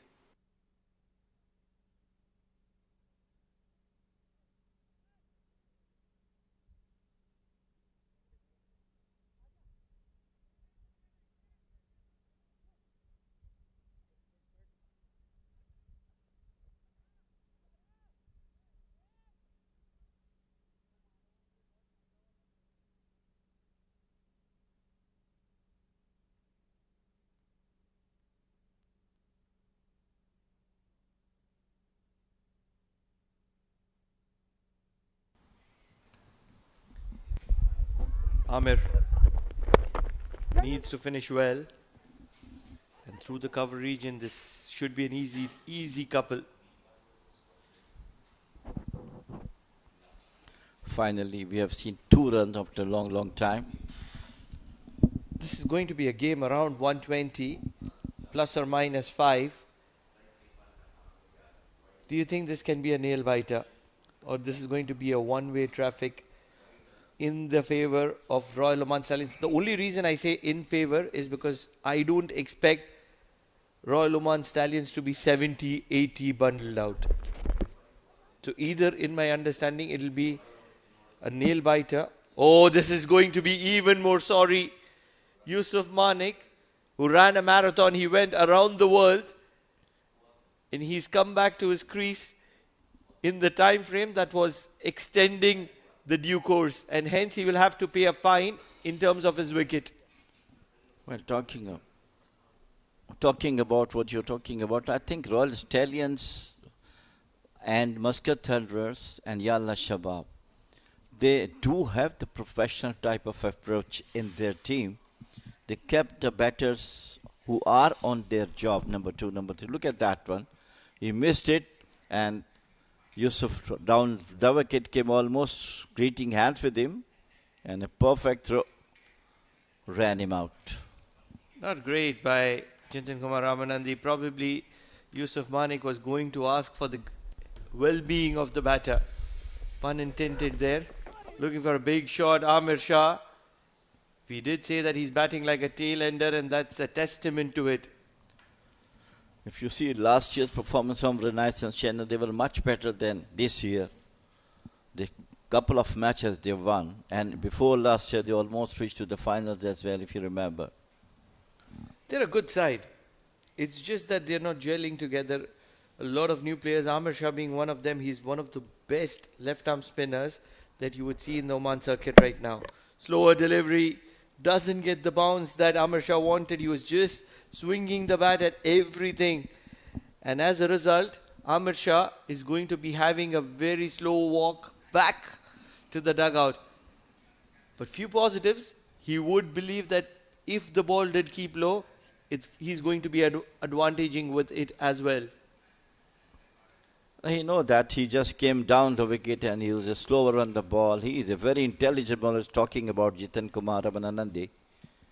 He is a brilliant all-rounder. Look at that one. He came down. He just rolled his fingers and got the wicket. Didn't have to do much because Amir Shah was anyways not able to impact the ball. He was swinging and missing. And with Mohammad Rafi on the other end, there was a little bit of extra urgency because he was not sure if he rotated the strike, if he would get the strike back. Dismal batting performance from Renaissance Challengers, absolutely. They don't have any pressure. The only thing missing from this batting card is the fall of wickets. And if you see that, they were in a terrible situation. Prithvi Machi and Hamad Ifraq put in a good stand. Hamad Mirza was also effective right at the top. But after that, it's almost like a phone number. Single digits for everybody. Nobody looking to get in. Nobody looking to contribute. Nobody looking to take responsibility. And that is the reason for the sorry state. Yes, they did promote a few players. Asif Khan Pathan was promoted. Ibrar was promoted. But just not able to stand up to the opportunity, and hence 113 all out in 19.4. Yes, very tidy from Royal Oman Stallions, just 3 extras. All credit to the Royal Stallion bowlers who did a tremendous pressure on the Renaissance batters. Look at that, Hussain Shah got 1 for 20. Brilliant bowling from Jitan Kumar. 3 for 25, 3 for Sagar Parmar, 2 for Farmanullah. There isn't much to talk about. They bowled exceedingly well, well supported by the fielders, and lackluster batting from the Renaissance challengers. Especially those 7 overs between Sagar Parmar and Farmanullah, where only 25 runs were conceded and 5 wickets were lost. That is where the back of Renaissance challenges were actually broken, and especially towards the end.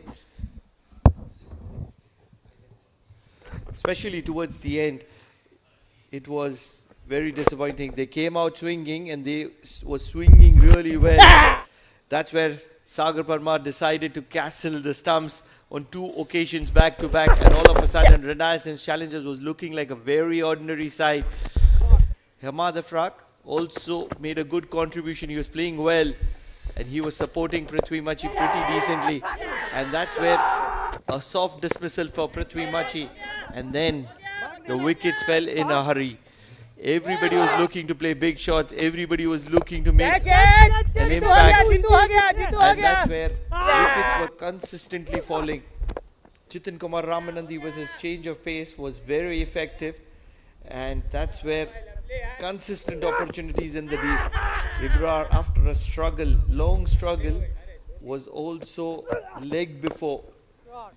Yes, Nadeem struck 1 good boundary, but it was 1 shot too many, and he was caught as well at long off. And wickets continue to fall. This is a brain fade. Amir Shah was almost injured, and that's where he almost got the bait of his runner. And finally, towards the end, Amir Shah playing 1 shot. Didn't play actually any kind of shots, and that's where he's going to be walking back. So yes, 113 is what Renaissance Challengers have got, and we're going to be diving into a break, and on the other side it's going to be the chase.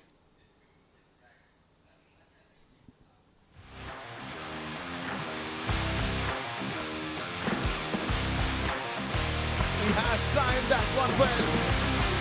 And it's the ball straight in. Beautiful ball. Edge the way. Yes, it is.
He has timed that one well. That is the ball straight in. Beautiful ball. Edge the way. Yes, it is.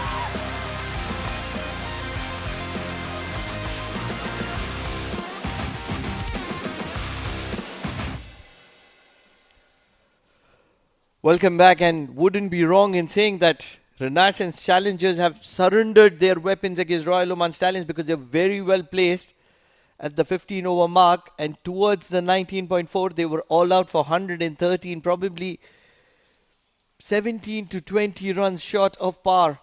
And that's where Renaissance Challengers will be mighty disappointed. They had a brilliant start in terms of Prithvi getting 46 of 40.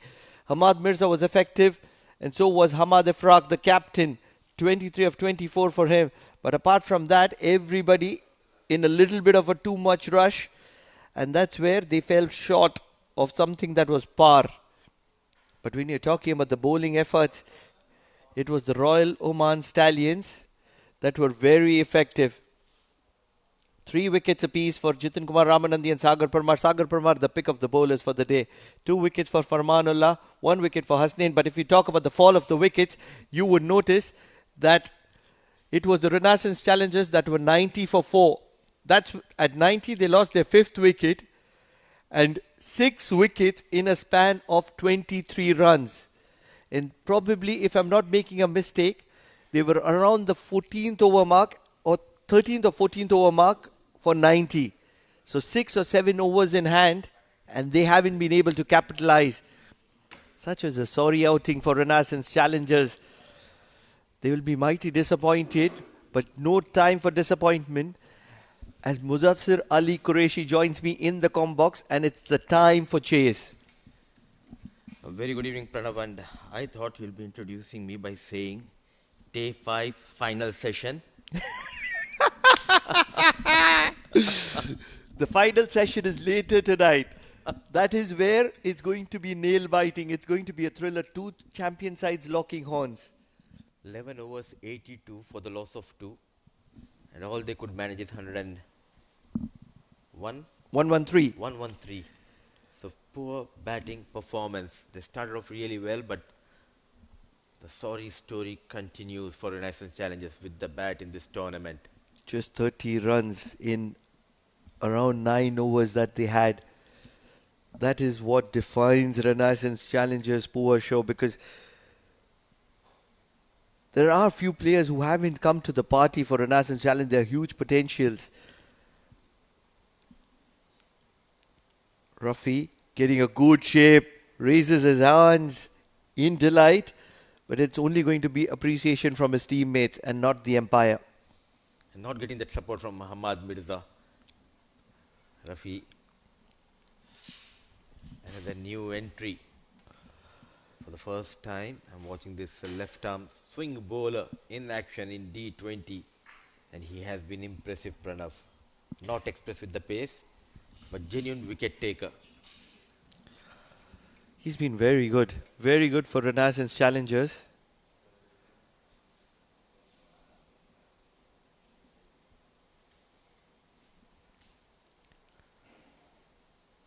Once again, a lot of swing, a thick outside edge, and some misfeeling will still keep it down to 1. Both the teams are making changes in their batting order, and good to see Junaid is back at his regular number. It was Ved Prakash in the previous game with Anshuman, but now Junaid, the left and right hand combination, Junaid and Anshuman. So 114 below par score target, in fact, for Royal Oman Stallions to register another win in this tournament.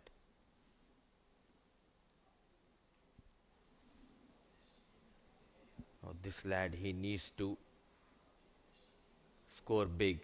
He has the talent. The problem has been short selection for Anshuman. Straight away off the mark, that single towards a fine leg region.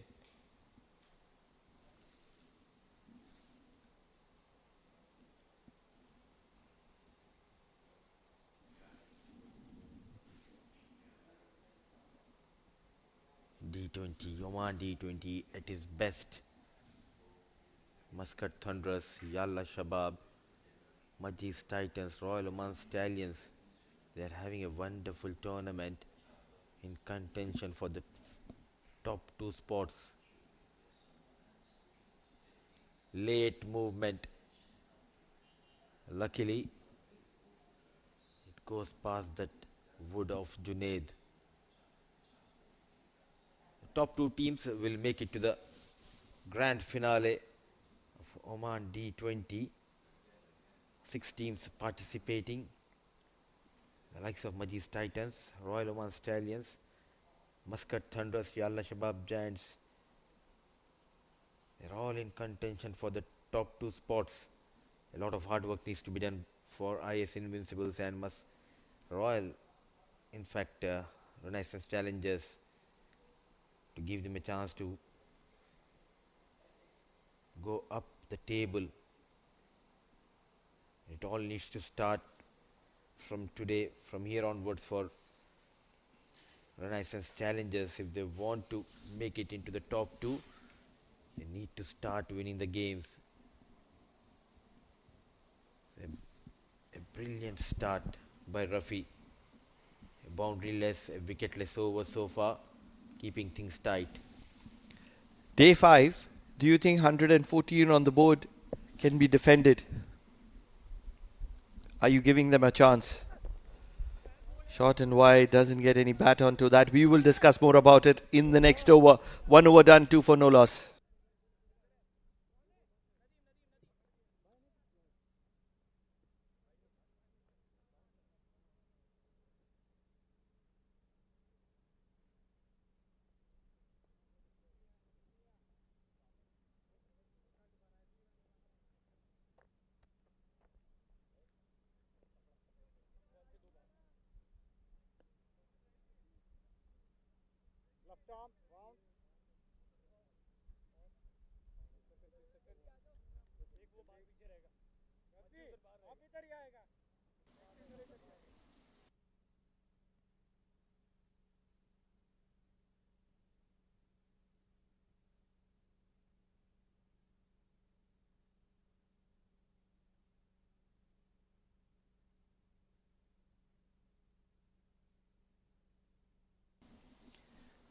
It's Nadeem, the left arm orthodox from LNG, and yes and no, rightly sent back by Junaid. There was never a single.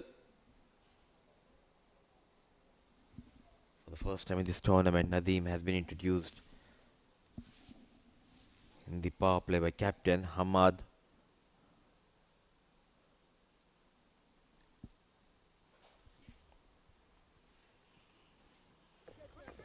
Inside out, few runs on offer for Anshuman and for Royal Oman Stallions. Good intent by young lad, deliberately playing in the air, covers the 30-yard infield with ease. And this is where he's maturing as a player, not going into the shell, not letting his past experiences put him down or pull him back. Oh, poor fielding. This cannot be acceptable. Certainly when you're defending 114. Still a long way to go for Anshuman. The way, whatever I have seen him for the last couple of seasons, he's growing as a cricketer. But to achieve the top level, I think still there is a time, another 6 months or maybe an year. And hard work, those muscles growing up, he might be a very good top order batter, because technically he's very sound. It's just only about generating that power, and it's also about reading the game, the shot selection. He needs to work on his shot selections. Shot selection is the need of the hour. Junaid selects it to perfection. Just when you were ordering the batters to be more selective, what he's done here. This is what I was talking about, the shot selection and that power you generate. And deep into the crease, just going down on one knee, and what a connection. He has back. at the top of the order, and he loves to attack. An army of left-hand batters here in Oman, the likes of Zoeb Amanat. For Yalla Shabab Giants, we have seen Prithvi Machi in the first innings, now Junaid. Wasim Ali.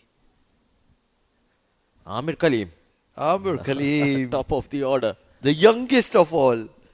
Age is just a number for these gentlemen. I was talking to Jameel Bhai.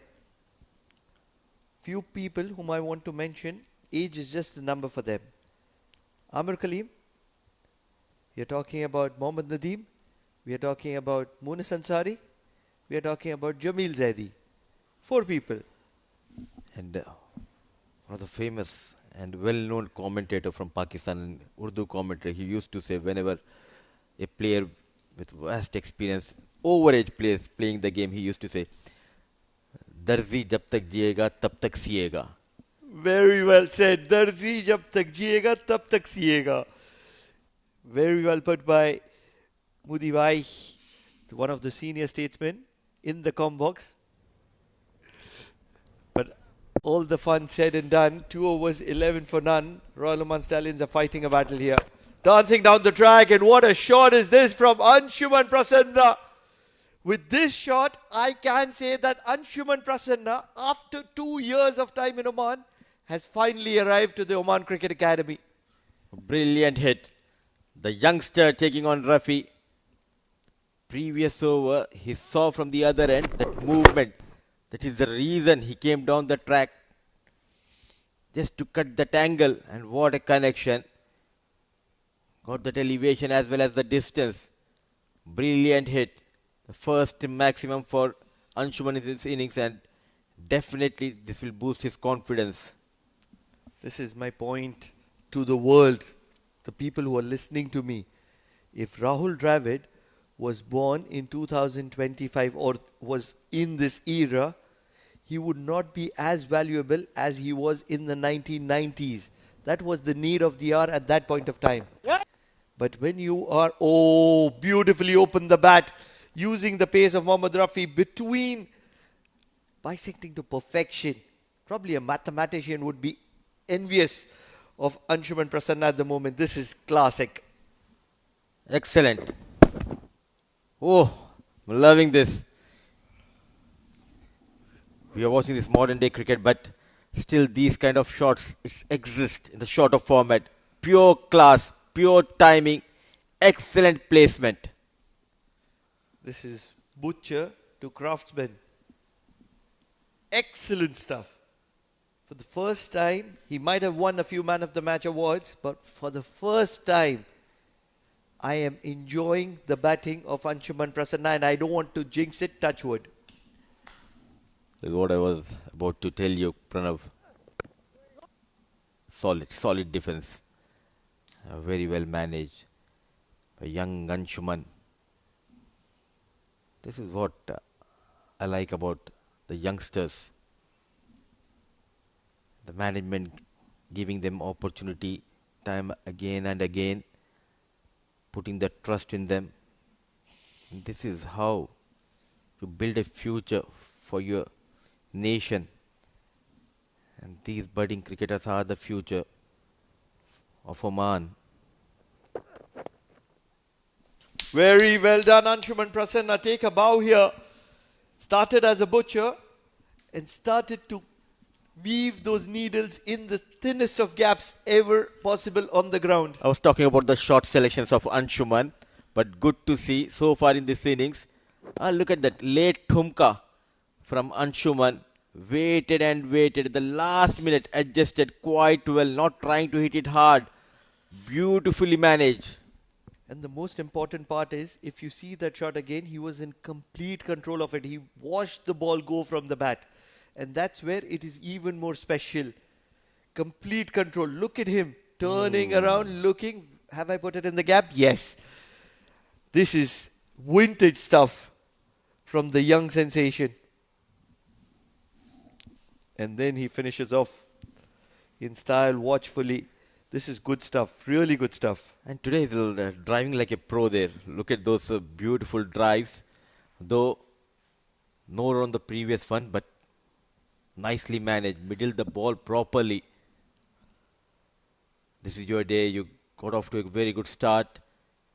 We were talking about his strike rate as well, but now going at a strike rate of 200, which is also a positive sign. Probably prior to this, he was driving with a learner's license. And today is when he's got the driving license permit. A registered driver on the roads of Oman. No, not really. On the roads of Oman Cricket Academy. 3 overs done, 26 for no loss. Royal Oman Stallions, and Anshuman Prasanna has come to the party here.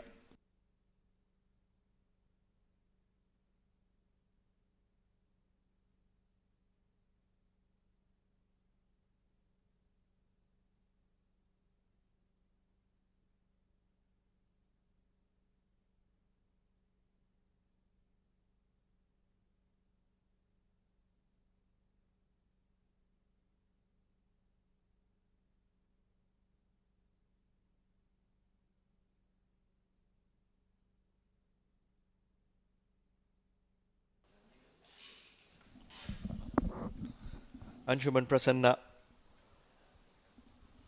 Don't you enjoy it, Mudipa? The way this youngster is playing right now. Do you want him to just play elegant? I want to see more of aggression when I'm talking about a youngster. And this is what controlled aggression is what I term it as. Look for those big shots, and that's when you get value for these delicacies. Not looking for the second. Rightly said, controlled aggression is the right word. Because as a youngster, sometimes you just get carried away. But what I like is the timing and the placement, leaning onto that front foot. So there is no need for him to go for those big shots. He batted beautifully. That is the reason the strike rate looks good. And this is how you... Big shot. Junaid comes into the act. Could this be a wicket? It will be a wicket. One shot too many. He was enjoying watching Anshuman Prasanna from the other side, and he wanted to get into the act. He's only going to be walking back to the pavilion. And yet again, it's the golden arm. Amanullah comes to the rescue for challenges. Just don't understand what does he do right. Break him through for us, Budipa. A brilliant catch, getting that support from the fielders. That has been the key for Amanullah in this tournament. So wicket goes down, some relief, and a short drinks break here. So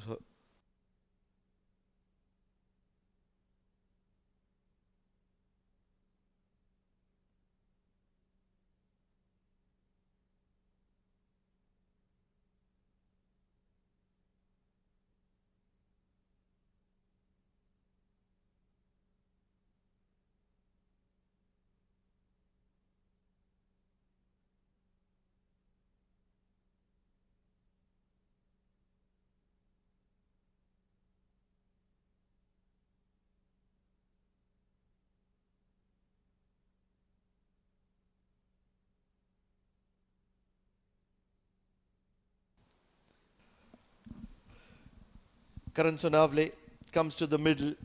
The right time for Karan Sonavle. It will assist in the guiding road to Anshuman Prasanna. At the same time, he will be the driver for the road ahead for Royal Oman Stallions. In form. Got those runs. Karan Sonavle. He had his own struggles. The previous edition. In fact, the previous season, he struggled with the bat, but started off really well in this Oman D20. What an effort, what an effort. But a quick single has been taken. Everything is happening there. I would love Anshuman just to keep going. He's taken the charge. He needs to continue. Though Karan Sonavle, he's an experienced batter compared to Anshuman, but now, right now, he looks to be very confident playing those drives and aerial shots. The last thing that I want from Anshuman Prasanna is, after getting this kind of a start, going back into the shell. I want him to continue playing his shots, look for those boundaries, and in between, rotate the strike. That's the right definition to playing a T20. Big shot. He's got the mood today. Might not have got the middle of the bat, but the intent is spot on.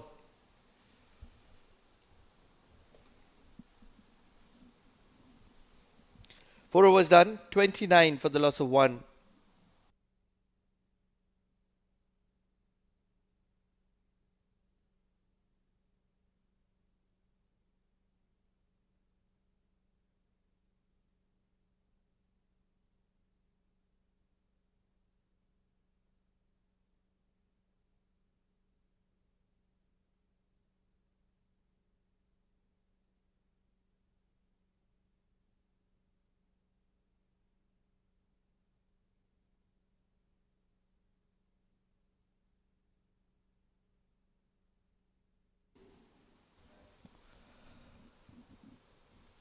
Amir comes into the attack, the left arm spinner, and he comes in from the Oman tail end. He'll have a big role to play in this game. He's been one of those standout left arm spinners, very good with the ball in hand. Just that he hasn't impressed as a batter. But on this occasion, Anshuman Prasanna, delicacy at its best. Even more delicate than the butter. And that's where Anshuman Prasanna is looking as a standout player tonight. Clever manipulation of the field. Waited. There was a slip in position. He knows exactly where the fielders are positioned. And exploiting those gaps quite well. Couple of runs for Anshuman and for Stallions. Can he play one of those shots over covers? On top of that, they are not chasing 150, 160. They're chasing only 114. If he can afford to play few dot deliveries, I won't mind. But I would love him to finish, get those runs, stay till the end, win the game for your side. Plenty of overs left in this innings. Problem with that is that yes, he will finish, but he will not dominate. He'll not be a self-believer. Right now, he's a self-believer. He's playing between few big names. Not few, plenty of big names. And that's where he wants to make a name for himself. And that you can only do with exceptional performances. Small performances will be appreciated but won't go noticed. You want to do something special. As a youngster, if you want to make it big, you have to be scoring big hundreds. I just wanted to ask you, will you be happy going back home, getting quick 40 in 20 deliveries, or you'll be happy going back home with 50, 60 runs in your kitty and you took the team beyond the target and you stayed till the end, remained unbeaten?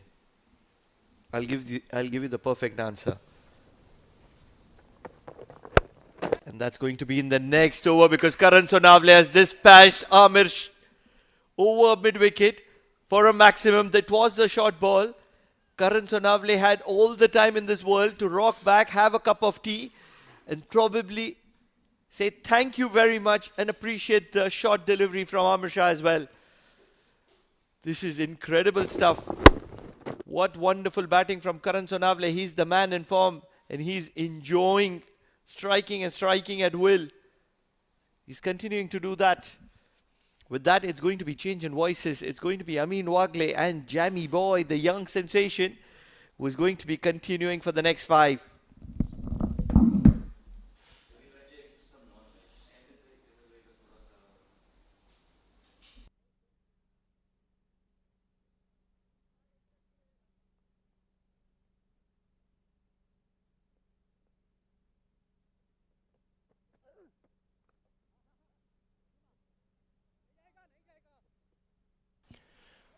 Shot straight away and runs for Royal Oman Stallions.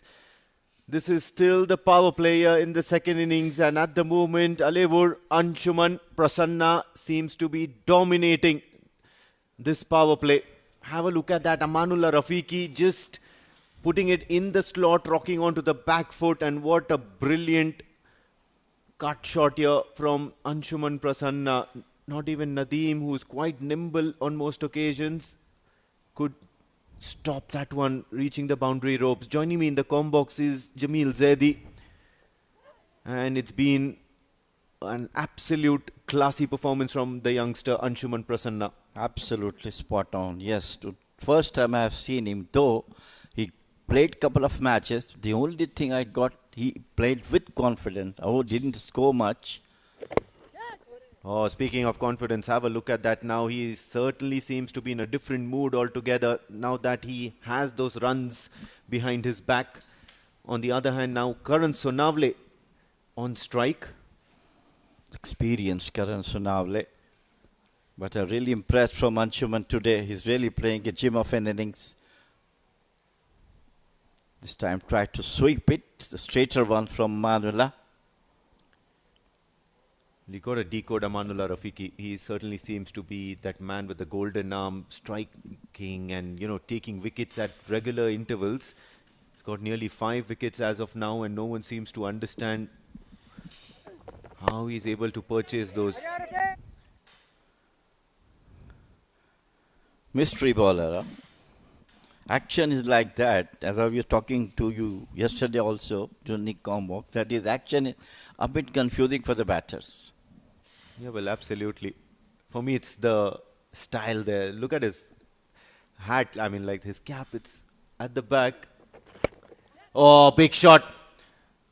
There is a fielder there, but then he'll try in vain because Anshuman Prasanna certainly seems to be clocking in excess.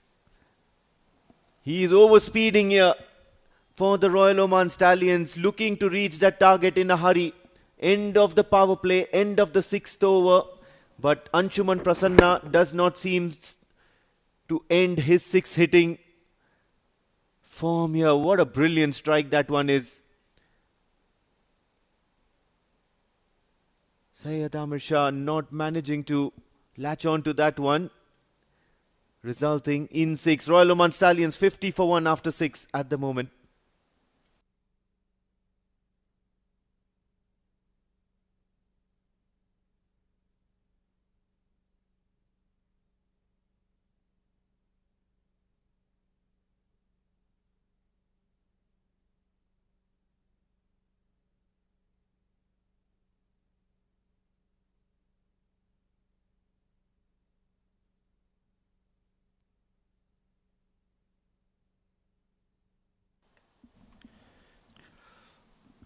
At the end of power play, 50 for the loss of 1 wicket only, and Royal Oman Stallions will be looking very, very confidently towards that target. Syed Amir Shah now into his 2nd over.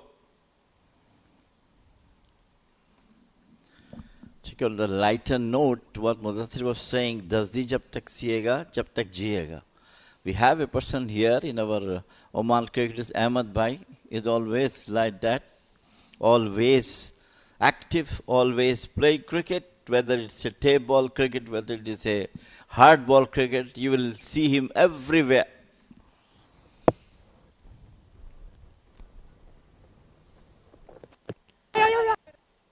Looking for that run, but not there. Anshuman Prasanna at the moment, very, very nimble, very alert at the moment. Coming back to your point, yes, of course, we do know Ahmed Bhai is quite a character. He's quite a well-known personality around the grounds in Oman. They kept themselves in the game all the time. I played straight to the fielder. I really wondering how nice Anshuman is playing today. And he's got now no pressure on him, playing his natural game. Yeah, absolute treat to watch. Looking for that quick single, will get it. Karan Sonavle is one of the fittest members in that Royal Oman Stallions team as well. So very early to spot that single. Now Karan Sonavle bats with an extremely high tempo.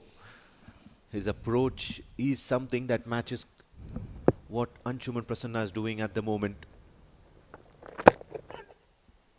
Will be very interesting to see if he plays that subdued sort of an innings from here onwards instead of going all guns blazing, just because of the fact that Anshuman Prasanna is taking the onus on his shoulders to play the attacking shots. Is that the right approach? Well, I think Karan is the player who, whenever, at any situation, he comes and plays natural game.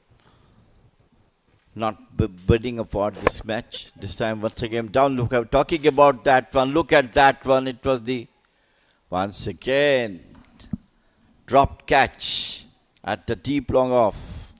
Yeah, certainly had a chance here, Royal Oman Stallions. Anshuman Prasanna going for a big shot down the ground. But the fielder ends up spilling it. End of the 7th over, 55 for the loss of 1.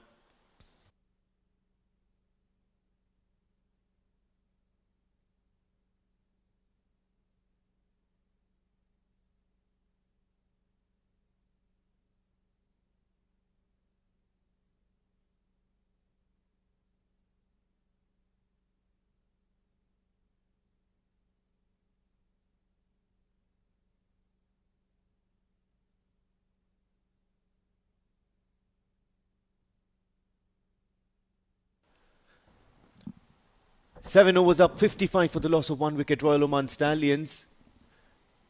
And whenever Renaissance challengers seem to be in trouble, they look to the master. They look at Sufyan Mahmood to get a breakthrough for them. The keeper standing away.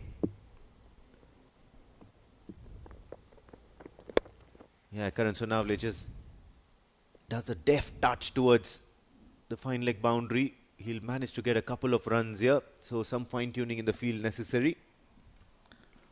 Nicely picked it up off his toes. He's always positive, always playing his natural game, Karan. And of course with a partner like Anshuman. Yeah, just have a look at that drop catch once again. Did everything right. Amir Shah gave him that loopy delivery, but then not able to capitalize because that catch was dropped by the fielder at long off. Drives down the ground for only a single. So it does seem that Karan Sonavle is looking to play that subdued approach because Anshuman Prasanna will be encouraged to up the ante to continue those attacking shots. Is that the right approach? Well, I think he knows that he's a young chap on the other end, but he's playing his natural game. If any ball he seems he'd like to send it towards the maximum, he'd done it before. So there's no subdued as far as I feel that. Oh, brilliant. Sufyan Mahmood, a very crafty bowler. Change of pace. He's got all sorts of variations up his sleeve. Agreed. What do you think makes bowlers like Sufyan Mahmood so effective? Last night we did see Mehran Khan also stepping up to the plate and, you know, with those medium pacers managing to make an impact. We'll come back after this delivery, but I would really like to know your opinion about Sufyan Mahmood. Looks to drive inside out. Once again, only a single. Both Sufyan Mahmood and Mehran Khan are thinking bowlers. They do have a lot of experience, especially Sufyan. Whether it's a D20 or it's a 50-over game, he's always thinking bowler, not letting the batters to come on to him with his changing variations, reading the minds of the batters. And yesterday you see Mehran bowled superbly with his experience. But again, both of them are not good at the batting.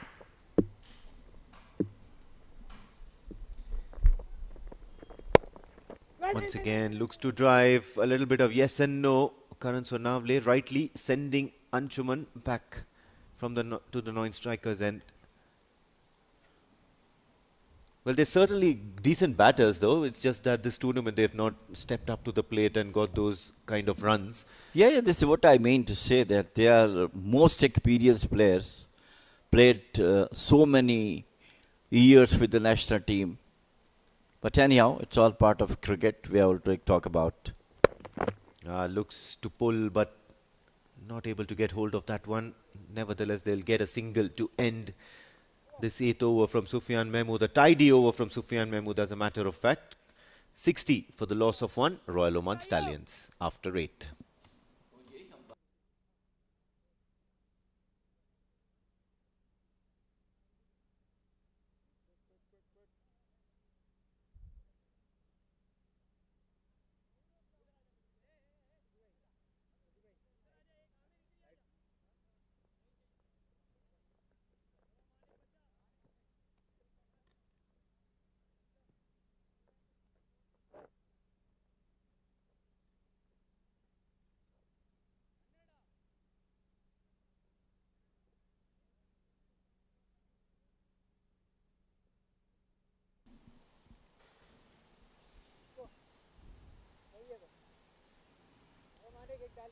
Right then, fresh change here for the Renaissance challengers. You see Yusuf Manik now introduced into the bowling attack, and he's a very, very experienced bowler as far as this D series has been concerned.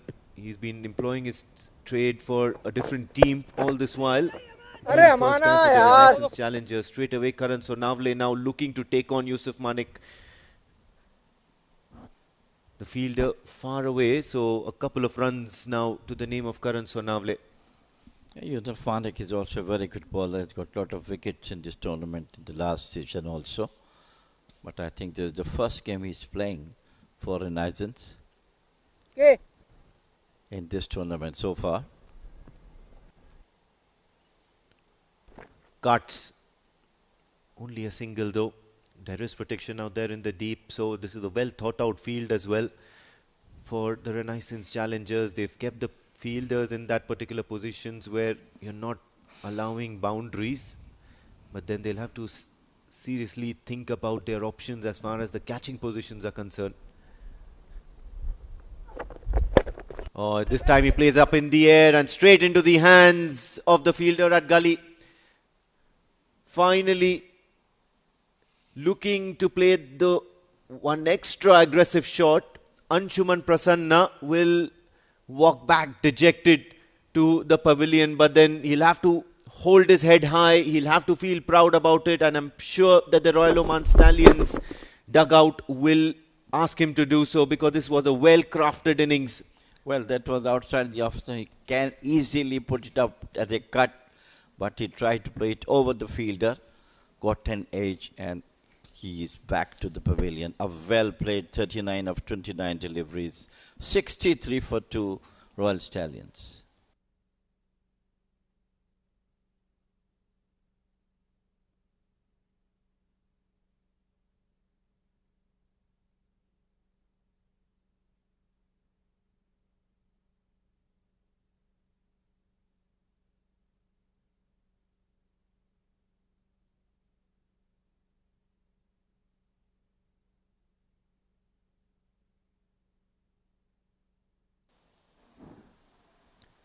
Second wicket falls for the Royal Oman Stallions. Anshuman Prasanna has just made an exit, and in comes Vinayak Shukla.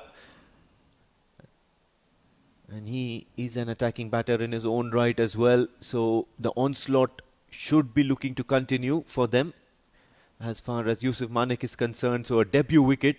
Now that he's turned up for the Renaissance challengers, he'll feel very, very pleased about that. Oh, beautifully bowled. Very well bowled. Both most experienced batters on the wicket now, both Vinayak and Karan. Huge experience they have behind them.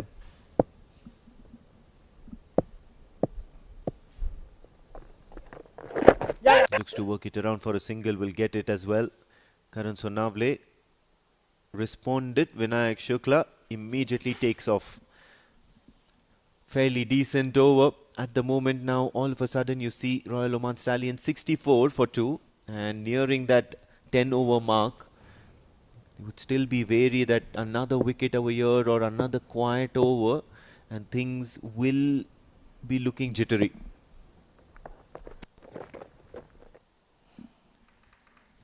Played it out towards Timidon for the single. And it's over number 9 just completed. 65 for 2 Stallions chasing 114.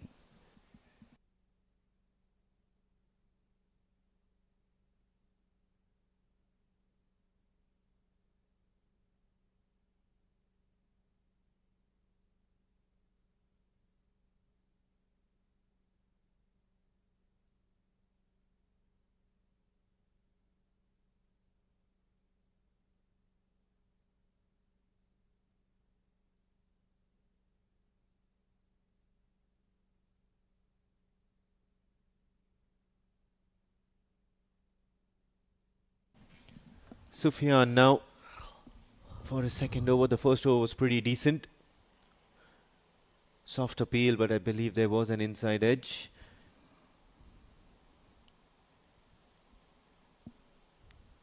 Using all his experience, Sufyan Mahmood bowling superbly.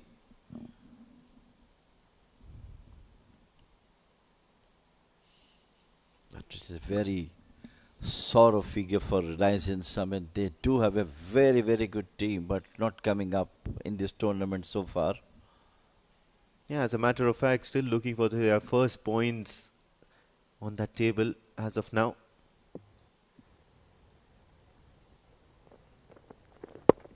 Looks to work it around. And all it does is get it back into the hands of Sufyan Mahmood, who believes that he might have lost an opportunity to get Vinayak Shukla off. That is beautifully bowled. Variation, slower one into the...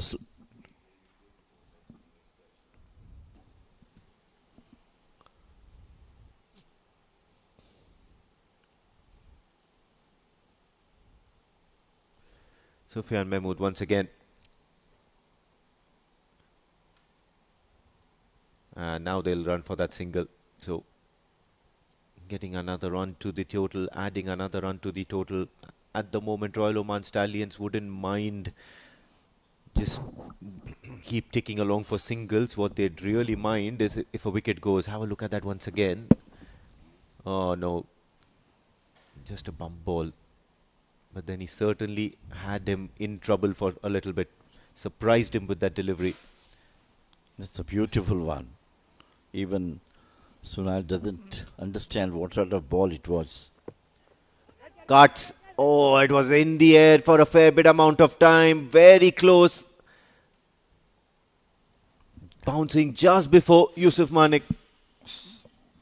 Sufyan's bowling hit heart out to get any of the wicket of these two most experienced batters. Look at that one. Yeah, absolutely. Look at that. Just one single bounce and straight away into the hands of Yusuf Manik. He was standing on the circle, which is rightly so. Living and hanging there. Karan Sonavle. Oh, leaning edge once again. All sorts of things happening in the Sufyan Mahmood over. Brilliant over from him so far. Just changing the variations. Slower one. Yeah, absolutely. The variations and the kind of deliveries that Sufyan Mahmood is employing. At first he tries that funny sort of off cutter. Then he comes in with the leg cutter that almost traps Vinayak Shukla in front of the stumps.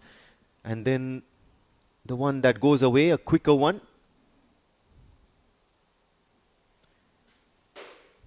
Oh, he's stranded. He's stranded. Misses the stumps.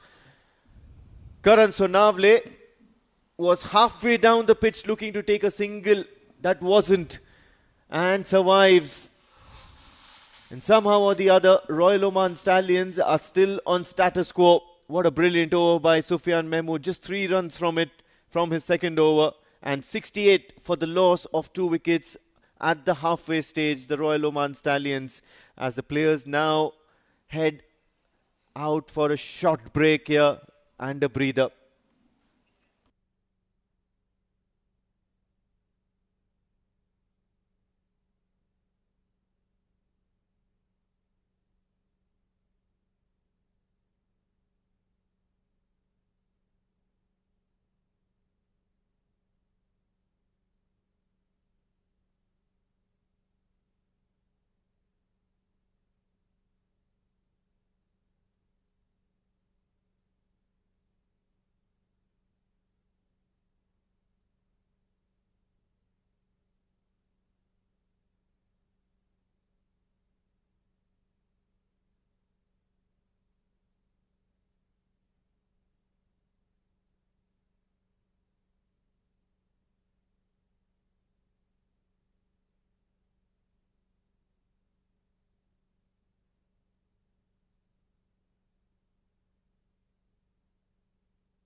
Still 36 runs needed for Royal Oman Stallions. 10 overs done, 68 for the loss of 2.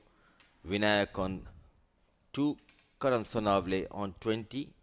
Stitching a partnership. And talking about the partnership, it's Jamil Zaidi will be in the com box with me for the next set of 5 overs. Good evening, Jamil sir, and hope you are enjoying this game of cricket between these two sides. What else you did? 3 cup of tea. anti-climax matches we have seen for 3 nights. Rarely to see those matches. Troubling in the last ball of the match.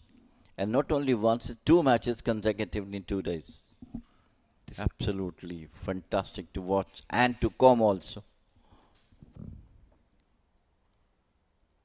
Clearly shows that the level of competition is very high, deliberately played late. Though there was a slip in position, he took that risk just for a single, and just rightly said, every game apart from 1 or 2 games it went till the last over. It clearly shows the amount of talent we have here in Oman. Brilliant competition we are witnessing here. Well, I think just after this delivery,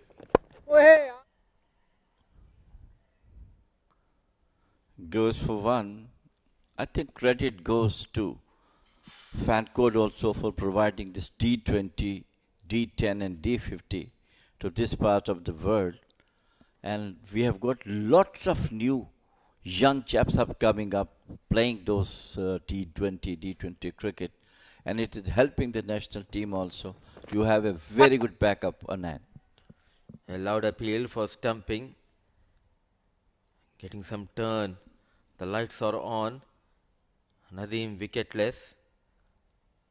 He bowled quite well, but they are defending a modest total. It's not easy as a bowler, whether you want to contain or give that flight and look for those wickets. But as of now, the situation demands for challengers is to go for wickets. They need plenty of wickets. Down the ground just for a single. And that is the reason we have seen quite a few new faces coming in this region. We'll have this conversation in the next over. 11 overs done, 72 for the loss of 2.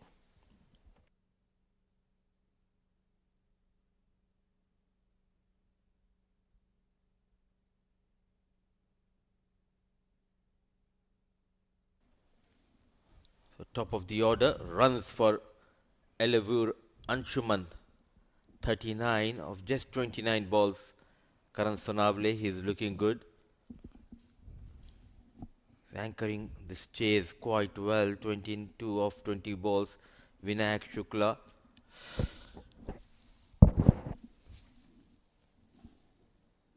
With a strike rate of 50. An excellent last over from Sufyan Mahmood. And continues. This time he wrapped it over the long on boundary for the maximum. Waited for the ball to come. Just tapped it with full face of the bat and got the maximum. You cannot keep someone like Vinayak Shukla calm for a long time. What a great pickup shot. It wasn't a bad delivery, but extraordinary shot. And instead of going towards that mid-wicket, he targeted straight over the bowler. That was the beauty of that previous shot, which got him a maximum. Great strike. Clear intentions, deliberately played, fine. And 4 runs for Vinayak. Well, how you can define this game of cricket. The last over superbly bowled. And this time on the very first ball, he got a maximum. And then a cut toward the third man, deliberate cut. 2 balls, 10 runs. Totally changed the situation.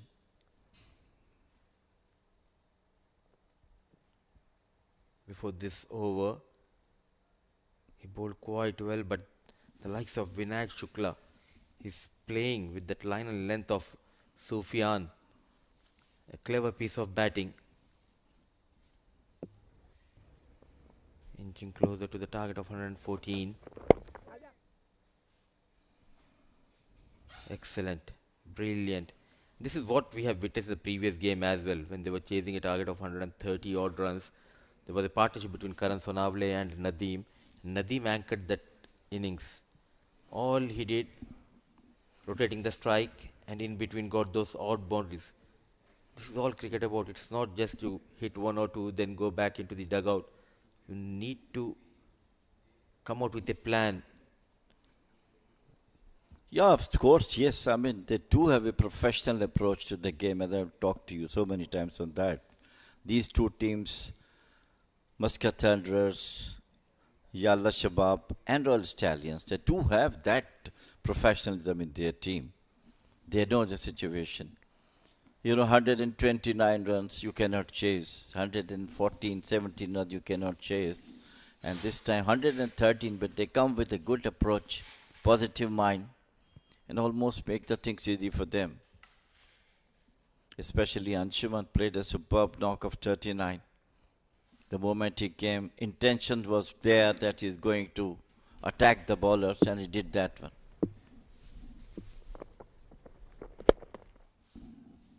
Jamil Bhai, also to do that you need to have that sharp cricketing mind and that self-belief and discipline. The most important thing, you need to have discipline, which they have. It is clearly visible, and credit should be given to the management and the head coach, the way they are taking care of these boys. Yeah, definitely, yes. But what my point is that the other teams who are not performing, they do have very experienced players with them. But again, the things are not clicking for them. That is the question I'm asking you.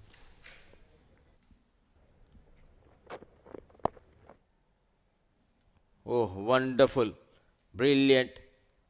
The olden days, this kind of shot is known as a chapati shot. Yes, absolutely spot on. Yeah. What a shot. It reminds me of great Mohammad Azharuddin. 12 overs done, 88 for the loss of 2.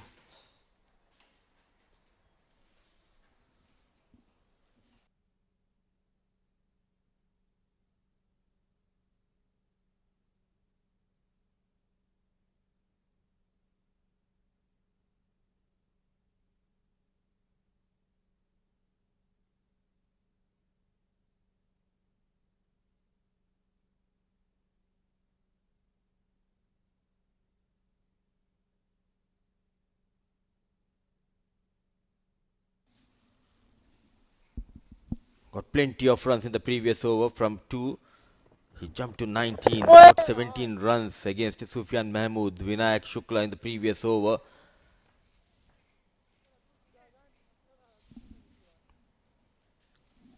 The other end, we are witnessing a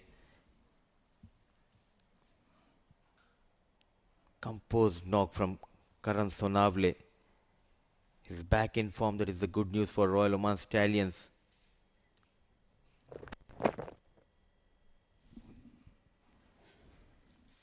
Typical olden day cricket shot. Waited and goes back into the crease. Use those wrists and fetches from the off stump and goes towards the leg side. Just now they said that roll over your wrist and go for the single. Just tap and run the situation like that.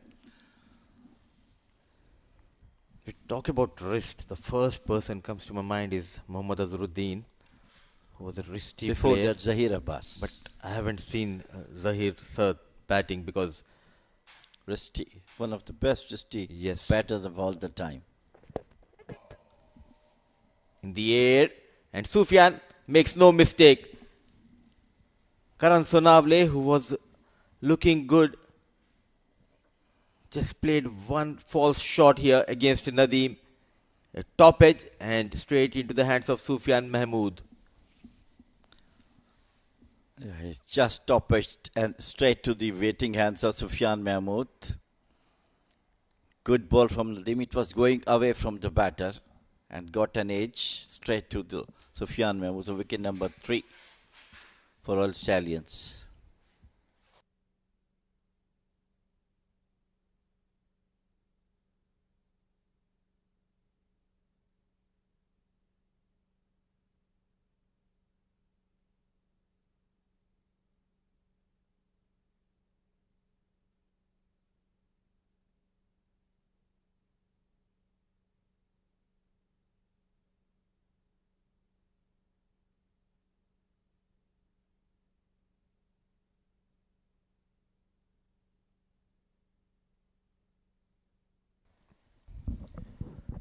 So Jiten Kumar Ramanandi comes in at the fall of Karan Sonavle.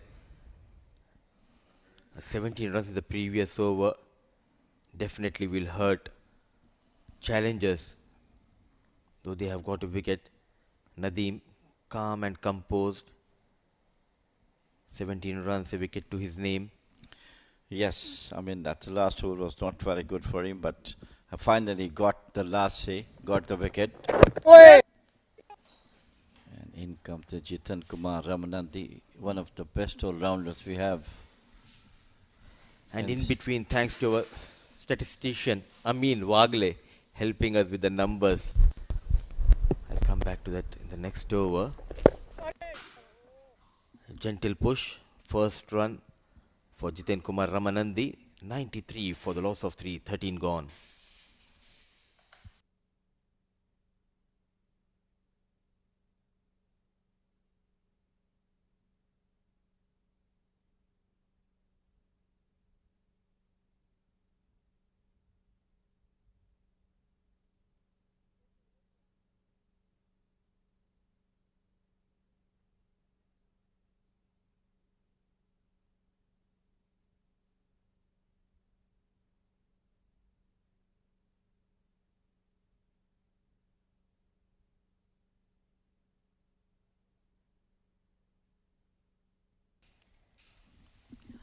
(93).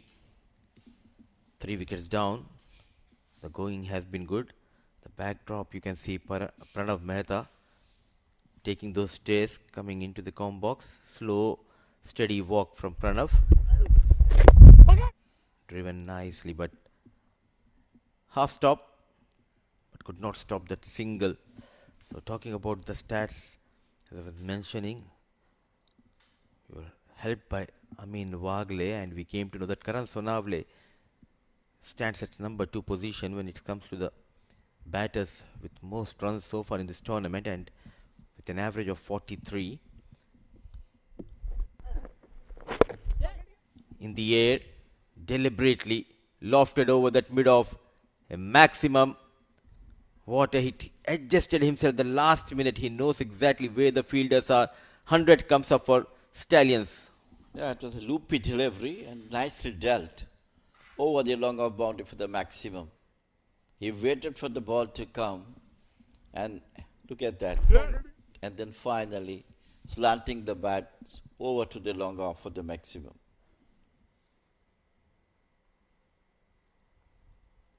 Such an impressive player, Vinayak Shukla.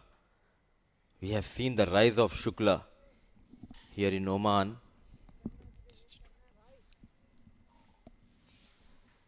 That is the reason now he's a regular with the national side as well. Scored plenty of runs. It's not about the runs, it's about the ability to win the game single-handedly. That makes him one of the best players here in Oman. Jiten Kumar Ramanandi, a wild swing, clears that short mid-wicket. Couple of runs taken by Jiten Kumar Ramanandi. And we need such players like Vinayak Shukla who can come out, who can win games for your team. Yeah, I was just talking to you about that. He is the product of this D20. He scored a lot of runs during that D20 league for his team, and finally picked up by the national team selectors for his wonderful batting skills, aggressive, like Shukla, and now he is a permanent member of the Oman national team. Not only that, performing as well, and joining me is none other than Pranav Mehta. Thank you, Jamil bhai. I'm a big fan of Vinayak Shukla, especially those elegance that he has, and we'll talk more about it. 14 overs done, 105 for the loss of 3.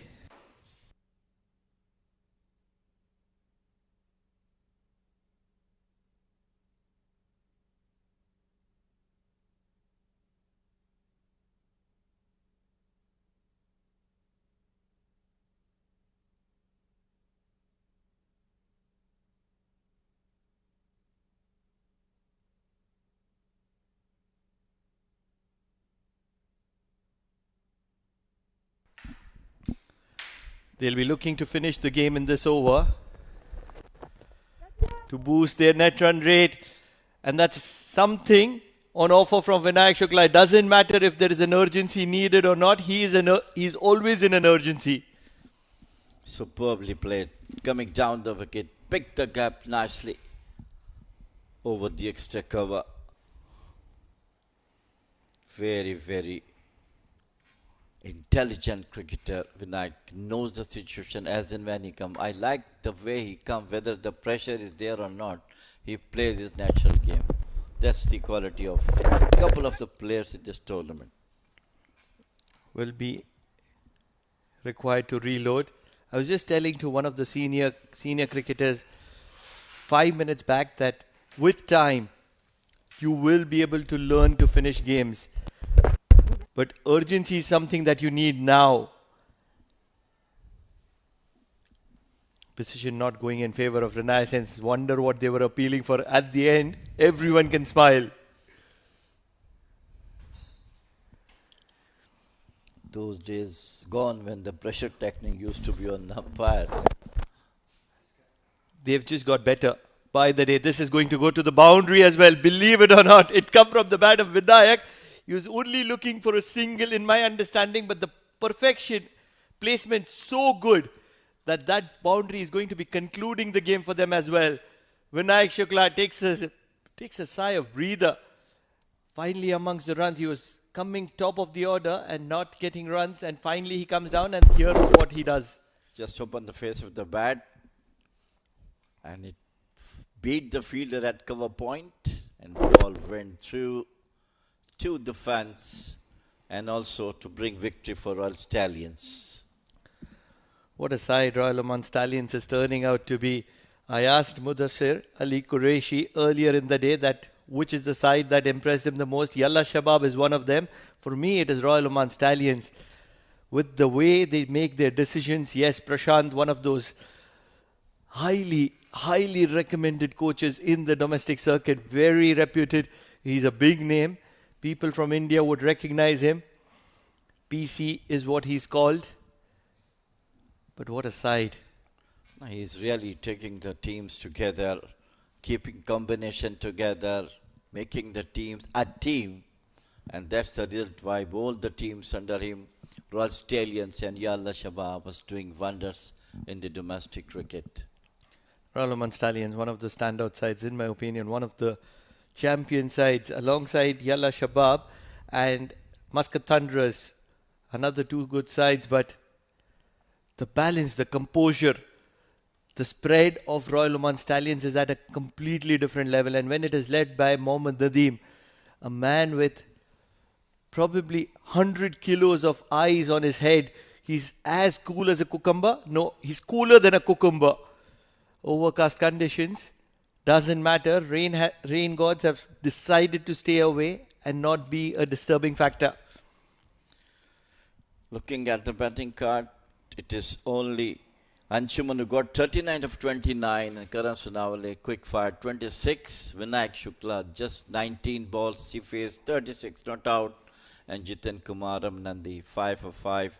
114 for 3 in 14.3 overs. Royal Stallions through to the next match.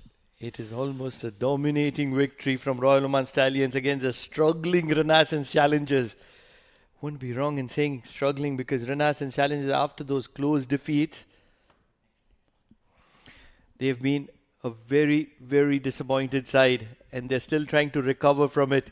Talking about the bowling, nothing much to talk about. Yes, wickets for Yusuf, Manik, Amanullah Rafiqi. He often picks up wickets, and Nadeem Khan. But apart from that, when you're defending 114, you want economies less than 5 from at least 3 or 4 of your bowlers if you're going to be in contention, which was not the case. And that's where in 14 overs, 114 has been chased down and chased down very, very comfortably.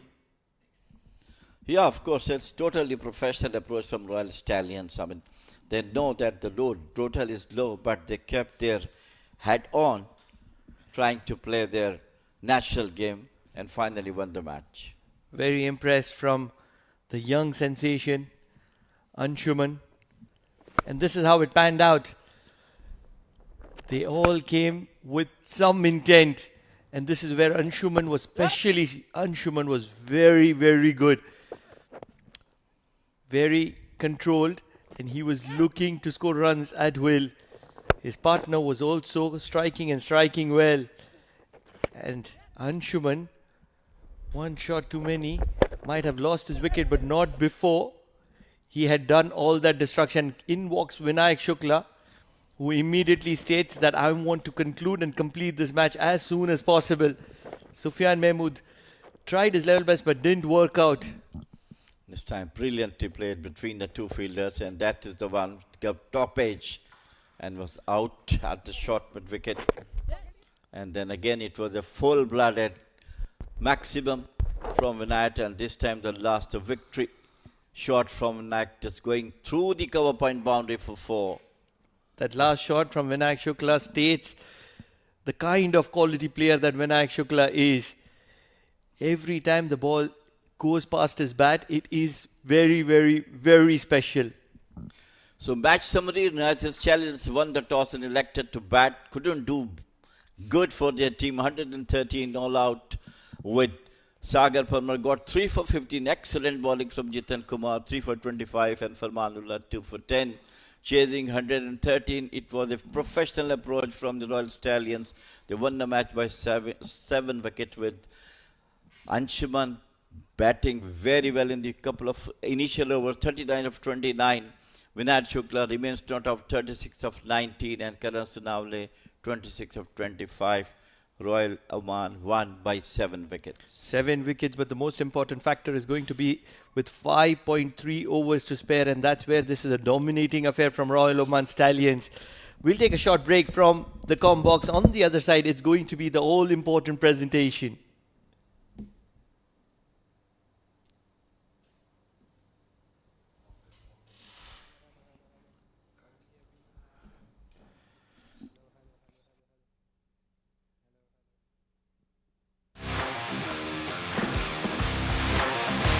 He has timed that one well.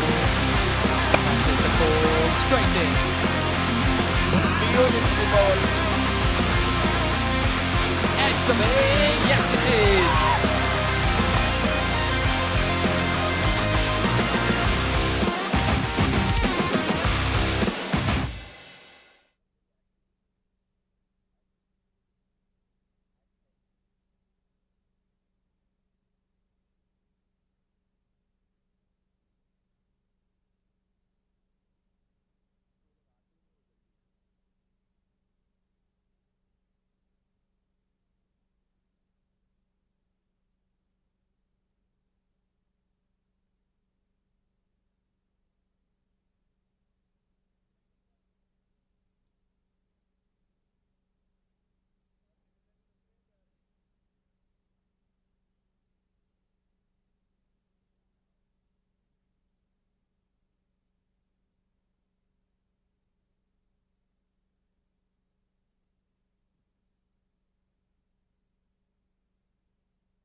Check, check, check.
He has timed that one well. Catches the ball straight in. Beautiful ball. Edge away. Yes, it is.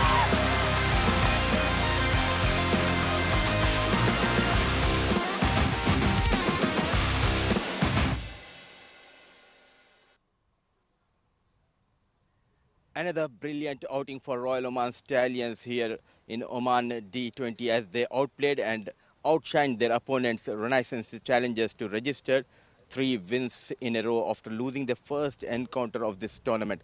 What a comeback for Royal Oman Stallions. But for Renaissance challengers, the search continues for their first win of this tournament. What a game we have witnessed. A complete domination from Royal Oman Stallions. They bowled first and restricted the oppositions to 113, and they were bundled out in just 19.4 overs. And in the second innings, it was a one-way traffic chasing down the target of 114 in style with just 3 chips down in 14.3 overs. Just the right time to introduce our match referee, who will be giving away Player of the Match award, Mr. Gopakumar. Good evening, sir. And quite a few notable performances from this game. The likes of Prithvi Machi, who played his first game of this tournament, got brilliant 46 of 40 balls with the help of 4 fours, 1 maximum. Vinayak Shukla, good to see Shukla among the runs, 36 in just 19 balls. But one man who made the difference in the first innings with the ball, bowling all important overs in the power play, the left-arm orthodox, it's Sagar Parmar, our player of the match. 4 overs, 15 runs given away by him and took 3 wickets. He bowled exceptionally well with tight line and length.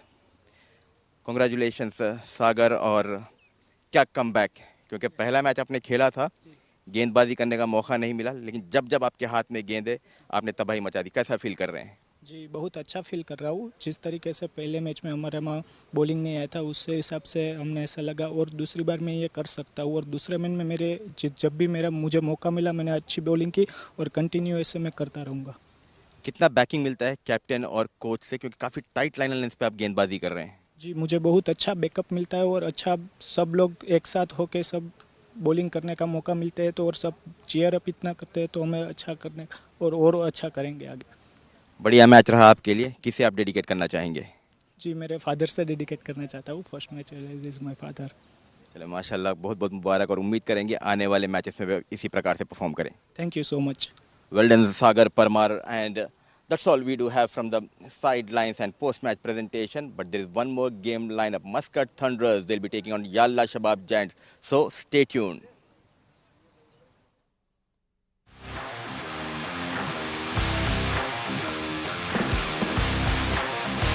He has timed that one well.